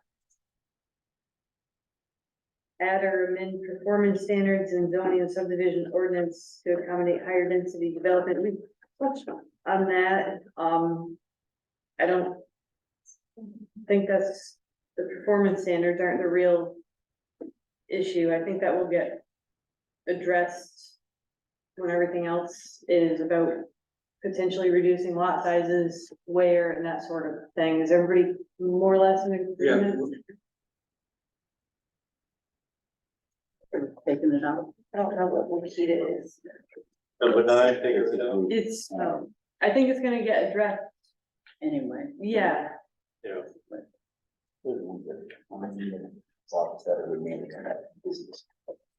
But I know Miss Pat Ladd could tell us what Wakita is. Isn't that the group that owns the remaining lots down in that subdivision or? It's am I- no longer called Wakita. Okay, it's called, It was Renata Drive, and that was for the first acronym, instead of Wakita, and now it's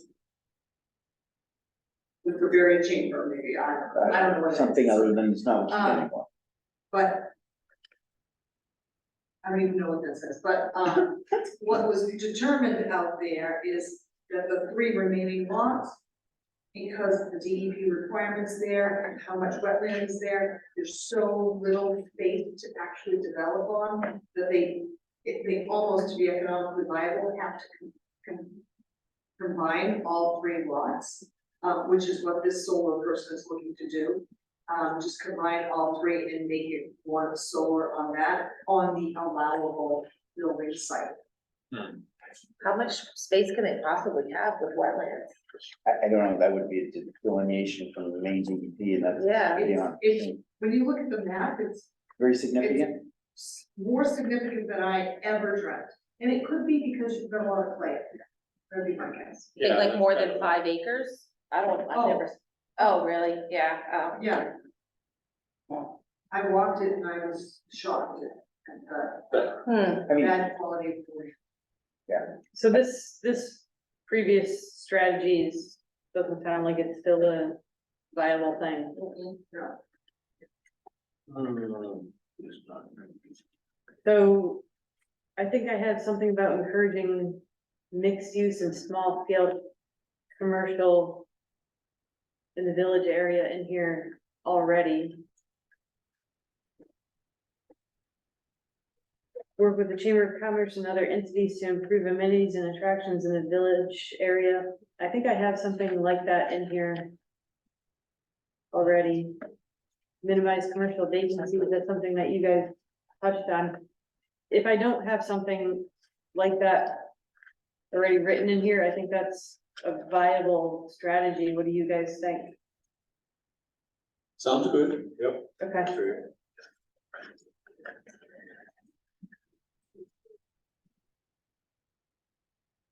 Number 13, strengthen existing standards in the zoning ordinance to manage or combine commercial access and limited strip development along Route 202. That's still, say that again.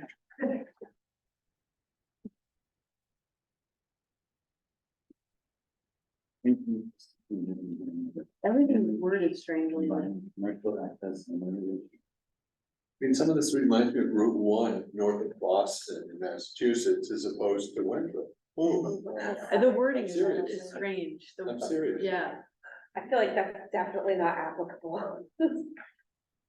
We'll feel like 202 is gonna have traffic impact.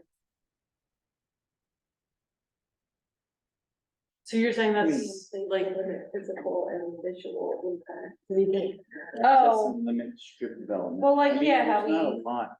how we're doing the visual, what's the thing I love the name with the solar farms, and they have to show you. Oh, okay, well, that, The view shed. You Well, that's View shed. that's coming into it, visual and physical impacts, and Well, we're they're doing just that. looking like, don't put a strip mall down 202. Yeah.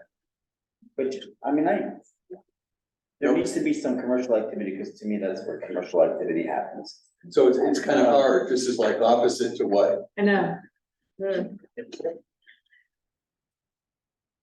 To me, it's like, other than limited commercial zone, the areas that are not shoreland should be a commercial type activity, because that's kind of where community, I mean. Right, commercial that's where they activity should be happen. based, yeah. You don't want to limit it up there, you don't wanna,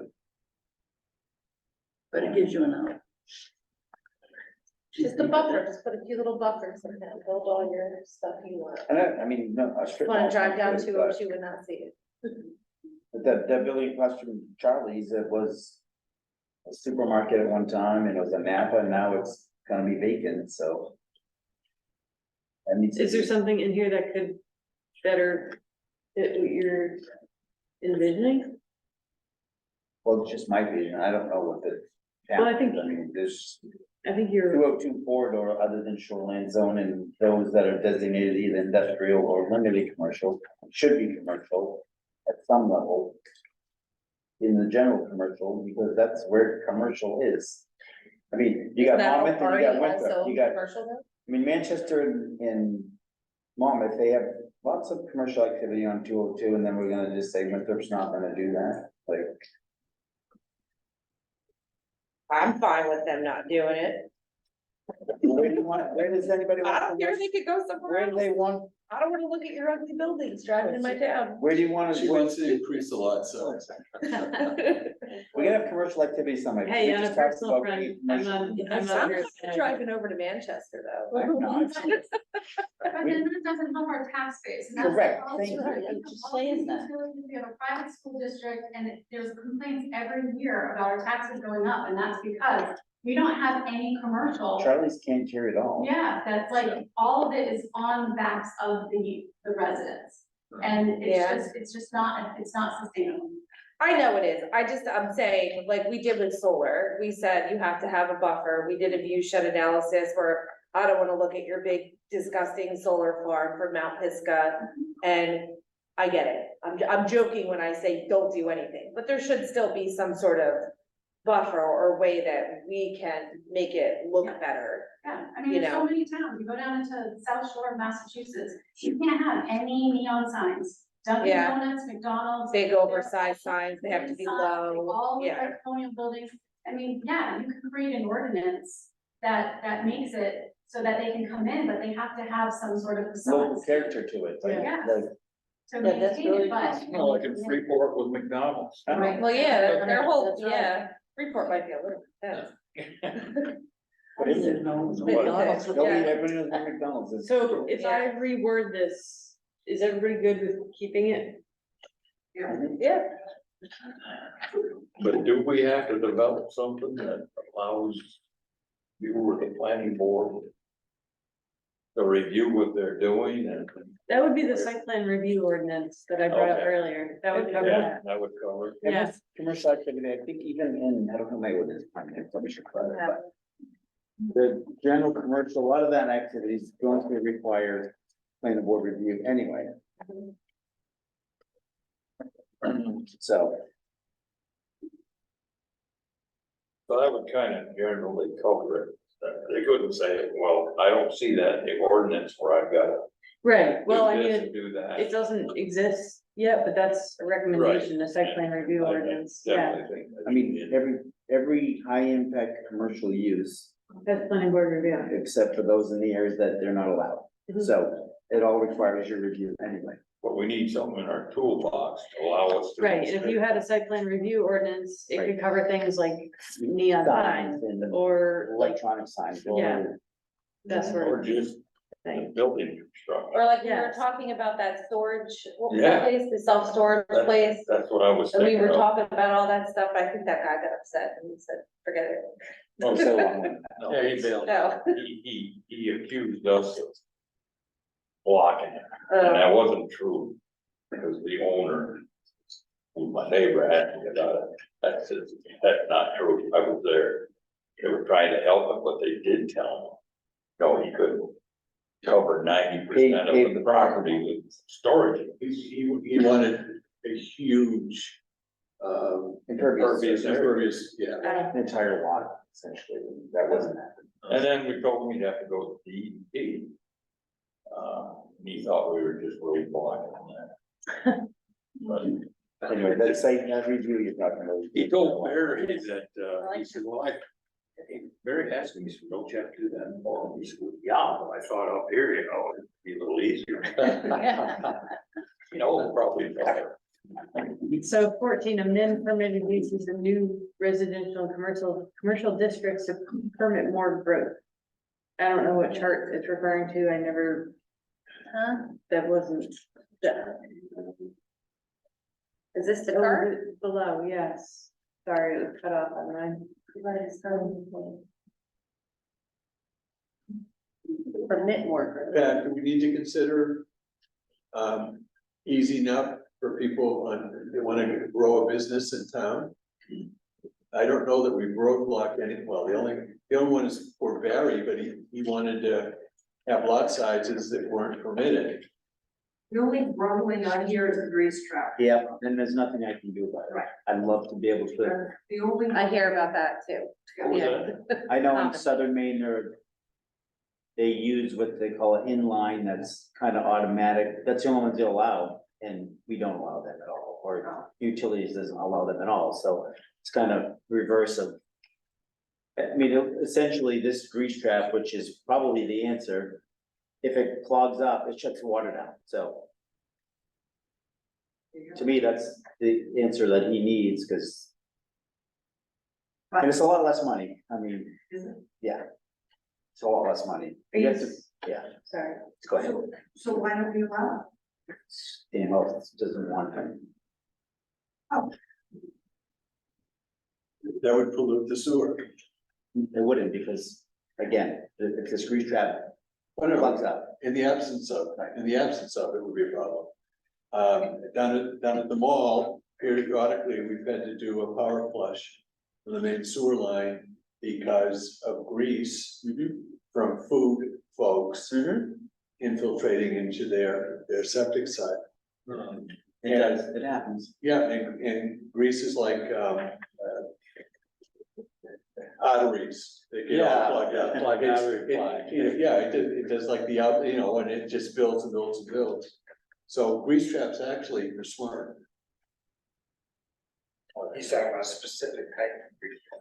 No, They're already required. I mean, if the grease trap per se is 1,000-gallon tank typically, and it works the same as the septic system, the solids go in, drop to the bottom. The effluent goes out, and eventually you have to have your tank pumped. Not a lot of bacteria in them, but there's some, so eventually the grease builds up where you have to empty it out, so. Can I ask one question? And that's all you want. So this is for residential district, permit from planning board, agriculture or livestock keeping. Does the new law about the main right to food kind of get rid of that? Like, if you want a chicken and you wanna have some eggs, shouldn't you be allowed to do it no matter where you live? I don't know the answer to that. Because you can't have livestock in the shoreline zone. But if Maine law says that you have a right to raise, grow, I don't think you and can make your own food. Still I don't don't think you it- can do shoreline zone. I think it has some Well, things in shoreline there that maybe. say you can't put in a place where there's 50 people living, you Like the know? village district. Yeah, exactly. Yeah, Right. it might I think limit that like, there are some qualifications, I think. I hope. I don't know, I haven't really researched into that. Like the EDU, so. so Yeah, Sorry, use to- of public lands or natural resource. to get back on this, number 14, Sorry. is that in this table, is that like a viable thing? Were these done? I think, looking at that, permitted by right sign, we have a sign ordinance. And the ordinance basically tells you how many signs and what size, and that's really it. They're not, I don't permit them, I don't put a permit out for them. No, I just send them, You know, honestly, I think most of this stuff will get addressed and updated with the zoning ordinance update. I don't think we need to go through this piece by piece No. in, That's basically our tables, guys. Yeah. yeah, I was gonna say, I'm not sure that it's even necessary. We've Yeah. got that all covered in the ordinance currently. It may be amended slightly from what it is, but we've got that all covered. what about number 15?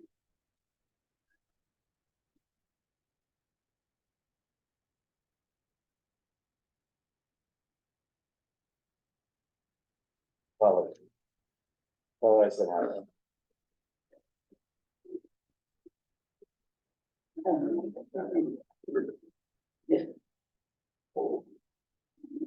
Yeah, Is there even a conversion issue, Mark? as far as which part? That would be a Pandora's box. Don't you think they could really open up? That would slow. Well, That would really slow things down, yeah. but the ordinance already says that commercial runs 500 feet plus or minus 202. Right. So, To judge attitudes and future plans for the affected. Yeah, I think this, Yeah, It's that's. NIMBY anyway, all of it, no matter what, it's NIMBY, not in my backyard, let's not do it. There's so much of that. I mean, Dunkin' Donuts. I had several calls, don't do it in my backyard, don't do it, I'm like, it's Dunkin' Donuts, it's Yeah. not. what about 16? People want growth, but they don't want growth in their backyards, I don't know how that works. Absolutely, I think, that's true. yeah, I don't know what our road policy is today. Establish town road to be accepted as townways in the village residential commercial district. Is that for new constructed roads? I mean, there is a road standard, there is a road standard. if they're gonna, like a subdevelopment were to build a road, there's a road, a minimum road standard that they have to build to. Yeah, I don't even know allow what, the towns to accept it, so I'm Right. sure that- and I don't. Do you foresee any situations where there's gonna be an abundance of new roads created that this is even gonna come into play? At this moment, no, Are you guys, but I mean, so given that there's a road standard and the road must be built to that standard, are you guys okay with getting rid of? it's Number it's in- it's 16? gonna be in a subdivision Right, update anyway, so when Yes. they update that, that'll just be to the road standard. And if that's, and it doesn't mean that the council has to accept that road. exactly, It's up to the you're council right. and the town manager. What about these recommendations to discourage growth in rural areas? Like, Oh, that's what interesting. growth that we. Why are we discouraged? I think that's an ambiguous wording, not discouraging, just not encouraging growth to be located in the rural areas, whereas you are controversially encouraging it in the designated growth area. Can you change the word discourage to control? Because discourage has such a negative connotation, I don't know if it's like a requirement by the state. We're not using this whole thing verbatim, and that's what I did in the existing land use. These are just, we're just going through these policies and strategies from 2010 to determine if they're still viable. Yeah, all of this stuff is old. That's why it's worded very We don't have- strangely, like some of it I can't even explain to you. Right, so What it's he's trying to say. permit only low impact. Right now, low impact, it can be agreed to by Mark. And medium and high impact come to planning. In the world. Gotcha.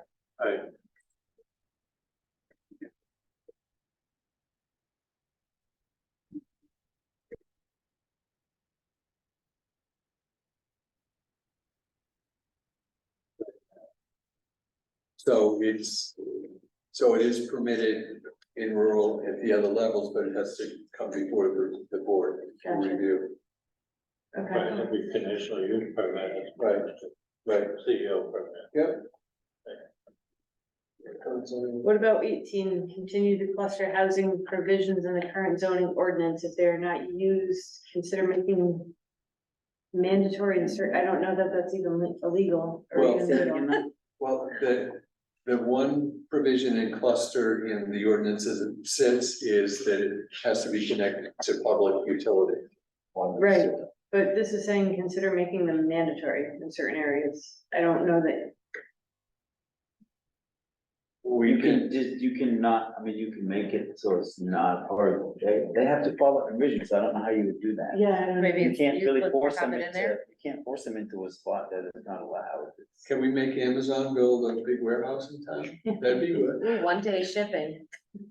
That same I word. think just keep the first sentence and skip the rest. Yeah. I agree. How could I go wrong? This is just updates, this is amending the amendments. Another access points. Subdivision lots on the board. One term in number 18 that does kind of intrigue me is the term in certain areas such as lake watersheds. Basically, that's the whole town of Winthrop. Right. Winthrop is a watershed to one lake or another, the whole town. Mhm. Pretty much. What about 19? So 19 is kind of a moot point because the subdivision ordinance is going to be updated at some point anyway. Subdivision. Same as 20. So like the two recent subdivisions that were on Sturtevant Hill, that's one we talked about, they all each have their own driveway.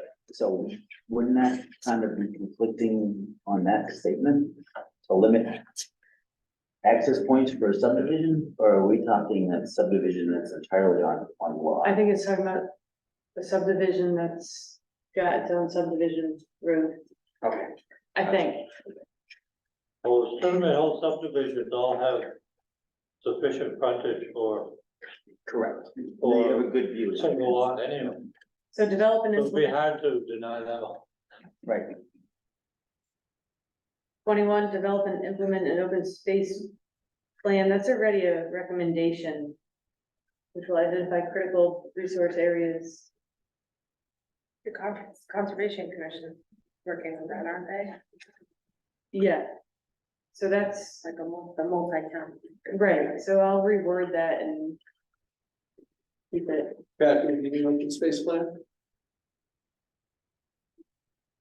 Not privy to what you're doing with the zoning changes, I would say yes, because if you're going to bring lot size trends, we need to make sure we have open space to maintain some rural view. But if we take a 2 acre building lot minimum and make it 1 builder's acre, then that doesn't necessarily do anything for open space. I think this presumes that we find a special spot in town, right, all the area around Pisco is gonna be non-developed forever. Would be an open space approach. I don't know where else in town we would do that. Point, and There are places, in the point is one. You could have Donald Green Park, that could become a park. But there are places where it could happen. All right, so all we've got to do is find the spots. Purchase from a willing seller. And maintain it, right? Not necessarily. So if it were, and an open space doesn't have to be huge, right? It could just be a few acres. And it doesn't necessarily have to be maintained, it can remain natural. Open space, I don't think, in terms of main park, I Right. prefer it to be pretty. Open space should be undeveloped. But if we don't own it. We don't have the right to not develop it.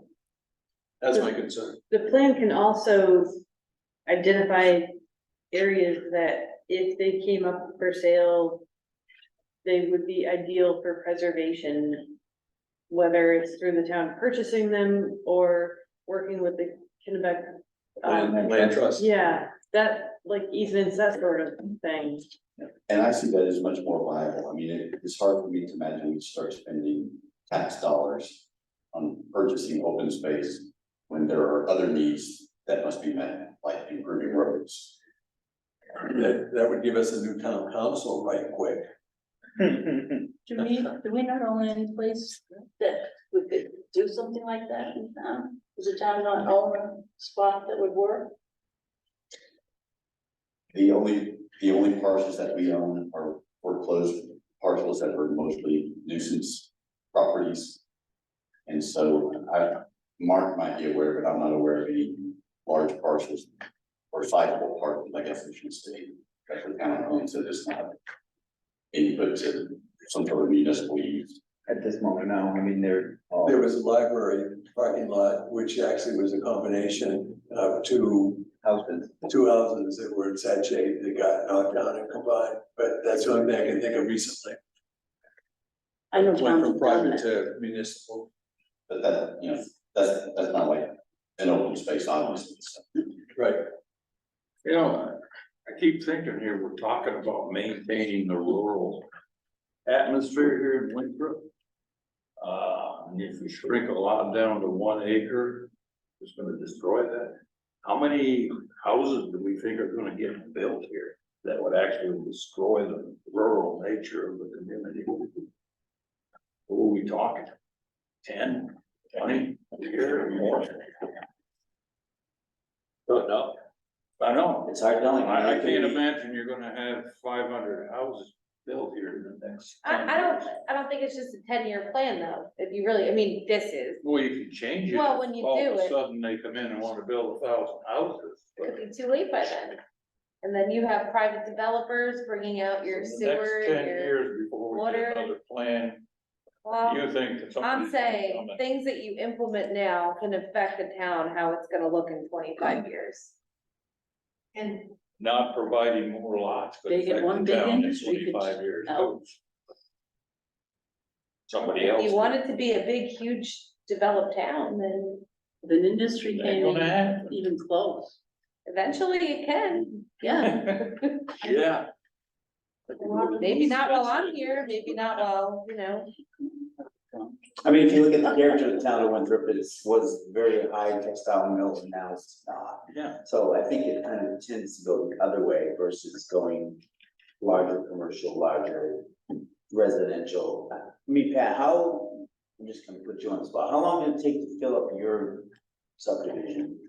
94 to last 3 years now, 3. So a couple of years ago, I mean, it takes a while, it could take, a while. I mean, they could fill up tomorrow, which would be great, honestly, if the subdivision is up on the straight, it would fill in.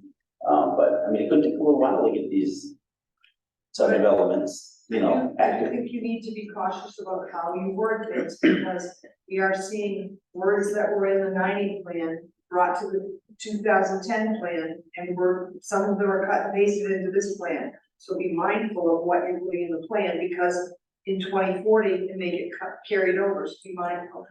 And I think I've had several conversations with Pat, actually, and I often say, I don't know what was a planning board or whomever developed the zoning ordinance in 1980, what their thought was in 1980 versus what the thought of the town is in 2023. Obviously, if you look at some of the older ordinances, their character thought was probably a lot different than what it is right now. You know, you had active mills and textile mills, now they're not here, so. I don't know, I mean, there's a lot to think about when we're doing this comp plan and when we're doing this zoning ordinance and. You know, we are setting up the future of the town with you guys and the comp plan and Anthony and myself, we're setting up Winthrop, you know, for the next couple decades. So you are definitely right, we need to be mindful on what we're doing, what our language is, we don't wanna have, you know, there's always that saying, you know, 1980s is looking for their zoning ordinance, and we don't want that, we want Winthrop's zoning ordinance in 2023 to be reflective of what Winthrop's gonna look like in 2032, not what it looked like in 1980. My thought. Have we ever had an open space plan? I don't. And I'm not sure what that plan would be comprised of. I mean, I don't think there's really much in town that we would designate not to be developed. I mean, lakes, obviously, ponds, shoreland, we already have limitations.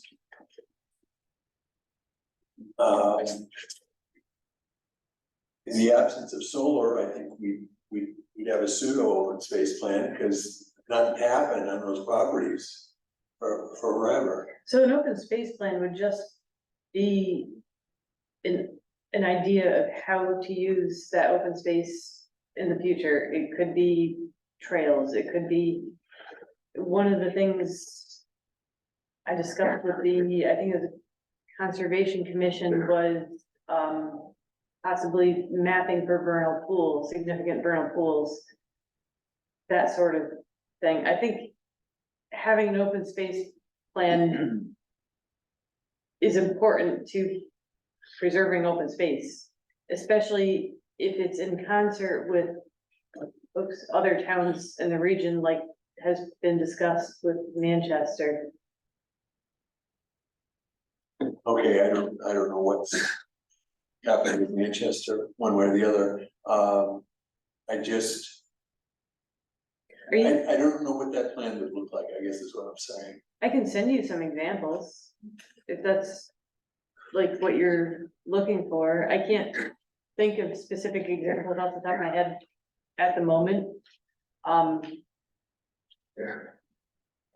I'd feel better if the language was consider developing an open space plan. I don't think it's out of sorts to think that that would be a good thing to explore. But I don't know how specifically. So rather than a mandate, consider or explore options or Same thing. that sort of. I think the concept is fine. But no, I don't think it ought to be mandatory that we develop one of those. I think there's a few other things, like the other 30 ordinances that are dusty. It'll probably get our attention a little more quickly. Okay. What do you guys think of 22? The existing resource protection and public water supply zones?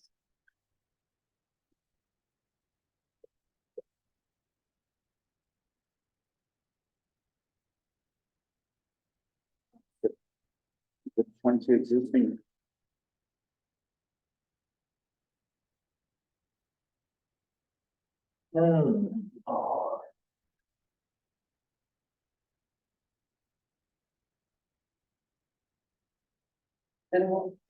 Quite.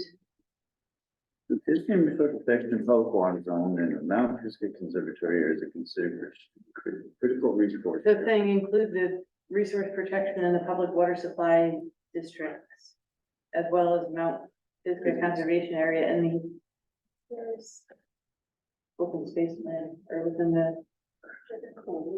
Yeah, this is worded really strangely. Yeah. Yeah, I don't quite I mean, I understand what they're kind of, sort of what they're trying to do is. You wanna make it harder, like make it more intense than resource protection already is? Critical I mean, resource resource protection areas? is the harder one in the zoning. So. I think the thought was that. What's critical resource areas? That the area considered a critical resource could grow over time. Through the Oh. addition of additional acreage, I think is what. Yeah, I mean, if it's gonna grow, because I mean, Mount Pisgah Conservatory, it isn't gonna change in its use unless So is it safe to say that the, town and land or KLT is gonna change it, and I don't think they're gonna do that, because what they have up there is, you know, it's a super asset to this town. It's a phenomenal little, So basically, it's good the way it is, and it can be expanded. I mean, Saying that. that's what they're saying, that's, should be the way it is. yeah, I don't think that's the thing. I mean, that's how it already is. So I don't think it necessarily needs to be added as a strategy. Right, because it's already gonna happen, or not gonna happen, you know what I mean, there's no development gonna happen up in the Mount Pisgah No. resource. What about 23? Establish or assign a municipal committee to actively promote the use of rural land for appropriate. I think more committees are always just great. I think Anthony agrees with you on that. I think you just committed to serving them. So farm stands, woodlots, I mean, isn't that already covered in the right to farm, and especially the farm stands and? I don't know how a committee would really, I'm not sure How on would they woodlots promote it? I don't know. It's covered voting, that's. I mean, it would be cool if the town did like a farmer's market or something like That's that already a in suggestion. town. How Yeah. cool would that be? And So are we good with But nixing this one? We yeah, I won't don't miss think it, that's no. something that needs to go in there. I mean, I think farm stands have been attempted or farmers markets, but I'm not sure how that works, because they just don't seem to be attended. I would totally go to that. Oh my gosh. Well, it's called, I go to like 5 different farm stands right now. it's called To get what I Stevens, I believe. What? Well, it also, I don't know what you all remember, but the farmers market kept getting moved, place to place to place. Correct. Every year it was in a different location and it was hard to find, and I guess I would model Wayne's Farmers Market. It's in one place, it becomes a gathering center, they have music being played. It's a really great farmers market, but you need a consistency of location. We should absolutely. We should definitely have one Gotta in keep- municipal lot. And, you know, maybe someone like Stevenson's would be willing to take the lead on that and They, organize and gather up others. they've got a pretty sweet deal going where they are right now. Understood. We may have to employ some charm there. 100 years ago, Auburn Mall had a farmer's market on the parking lot. And that went away due to lack of participation from the farmer side. I think things are changing though. There's I more think so. micro farms I and more think Job people, would come and do it. more people interested in buying local. and supporting- Freckles, Pickles, all those people would totally come in and do a farmer's market. I think people are inclined to take advantage of it. I'm saying that the folks that you need to participate bringing in the product, they gotta transport it, they gotta staff it, they gotta do setup and takedown. I'm just saying. So this whole thing would be more appropriate under the ag and forestry chapter. I don't mean to cut you off. I apologize That's okay. for that. It's. She's like, So- that's her time. I don't see how 23 is talking about a farmer's market. To me, It's there's. not, No, it's it's not. not. It's not. It's not, it got really, I took us off point, yeah. That doesn't have anything to do with it. But Pat, are there folks just dying to come in and do forestry and other such stuff? I've not heard of that. I do know I have a list of people looking for land to log. And the minute I get something that has any acreage, I got about 12, they call me. What's the trees? Can I go look at the trees? Because they're looking for places to do forestry, to buy land to do forestry. Okay, so with this plan, though, we gotta figure out a way to make more available, or? That's my issue. I don't know. again, I think that would fit more under the ag and forestry section. Okay. So we've gone through the 2010 strategies. I'll work through this and fit them into this table, and I'll share it with Anthony and he'll share it back with you all. Given that it's almost 20 after 9, I don't know that we need to jump into the actual chapter. What do you think, Anthony? Jessica, so we've shared it with the committee, the chapter. And so would it be appropriate if they have, suggestions, input, Absolutely. thoughts, to either email them to you, to me, or to both of us? Yeah, I would love that. That'd be great. How do you folks feel about Yeah. It's really easy. Not mine. Someone pick it. That's her, that's her thing. I know, I took, I was working on this, my bad. No, it was the next. I have a question. I'm tired. Did we talk about 20 at all? I'm sorry, Did we talk about 20? Did I miss that?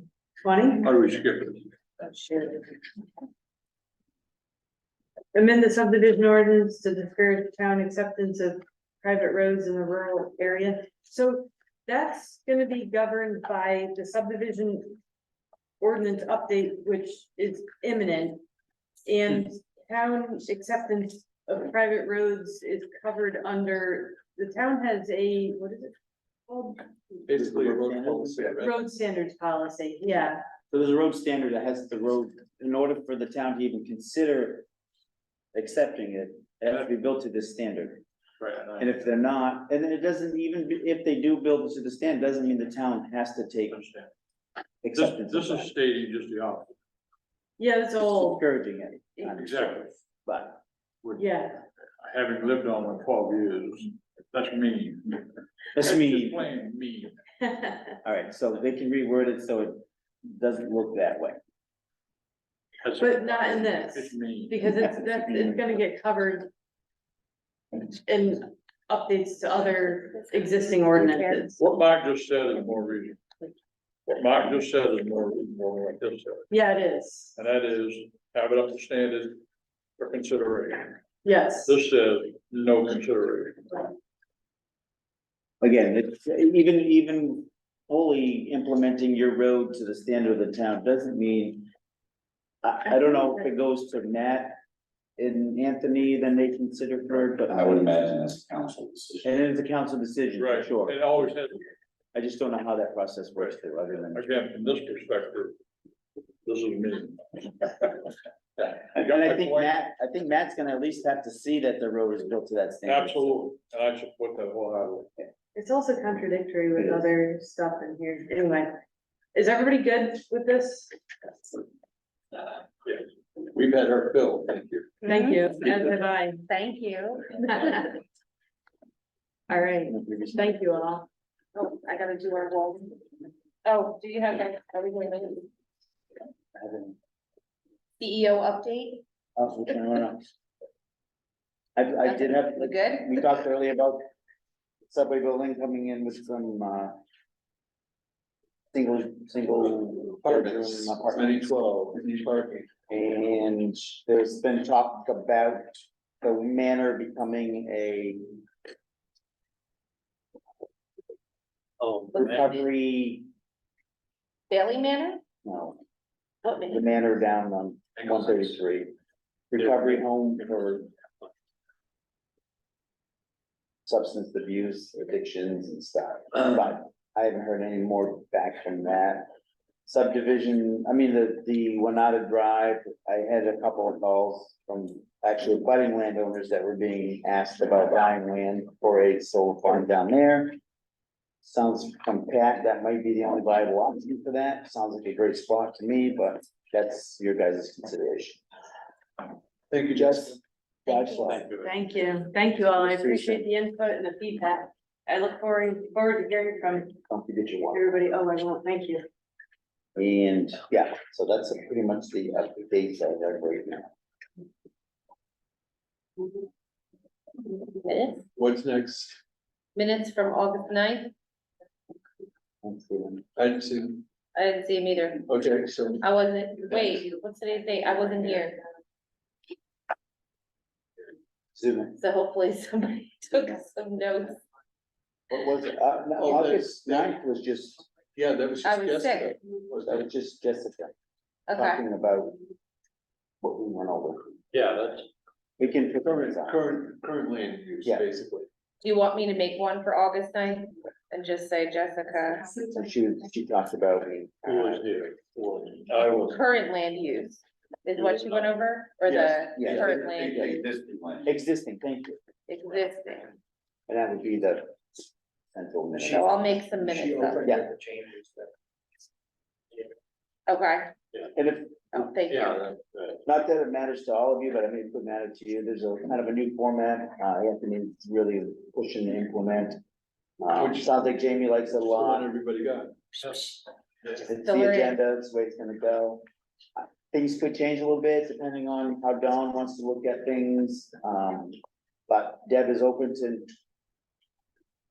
You know, if there's some. The only thing it doesn't say is, he brought this up, there's no place to put public Comment, who came. So we could just attach the planning board sign-in sheet to each one.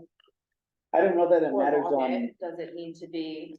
Yeah, so I guess the question is, how important is that for you guys, in your records, to find out that Anthony Wilson was in the room tonight? Never matters to me, I think it would matter more to him, right? If somebody and I calls. just, I would make copies and put it in the file, that's, I Yeah. mean, short of that, I don't know. Well, we would put down Gil, Susie, for every meeting of any fashion or sort. That goes without saying. President and accounted for. We don't use it. To answer your question, we don't use it for anything. Yeah, and Gil's not here, he's here in spirit, so. And so I think there's sometimes a misperception of what the purpose of minutes are, and it's not to be a transcript of the meeting, but to note what the action that was taken during the meeting was. And so So- I have to say, when I came here, I really liked the way that the town council did their meetings, because it was that matter. And that's kind of what you guys know. I don't know if you did any issuances or like stepped up in that. but- And JV makes it really easy on the committee secretary. Sure does. So you have everything. Instead of typing the whole time. Yeah. Yeah. Other than that, I can't say anything else that's in the same. So when you issued the approval for that garage, was there any issuances that I should know about when I Nope. We said, okay, generate residential, so it'll go into normal, erosion control measures with BMPs and, and we said, give you a call and get a permit. yeah, they gotta go to the ZBA next, so that's next week. Why? It's a setback to that right away, It's not a road. it's a right away. Our ordinance says right aways, Does it say right away or road? right aways. And roads and right aways, because a private road is a right away, not a road. Or the road name, but it's a right of way. Looking at the definition of road, but we can argue about that some other time. So Clement Lane is a right of way over somebody's property to get to yours, it's not a road, they don't have the name, it's still a right of way. I clearly have to do more research. Anybody want to make a motion to call him? I was gonna say, One that's point. next up on the list. I said earlier, but tomorrow, we're meeting here 12 to 3. We've got through 6 maps. We've got Plenty to go. 10% done, 56 to go. but Joel being 55. here, you're gonna get us a projector. Yep, got it in my own. Reserve. Carry on. And for which we are thankful, that's to update the digital zoning map to conform with where it should be. That way I don't have to get a call from Pat that says, hey, what zone is that in? And as soon as those are done, we will be posting those on our website. Yes, Pretty cool. Tax maps will conform with them someday. We Someday. talked about that during the director's meeting, so, we are in pursuit of some, current tax.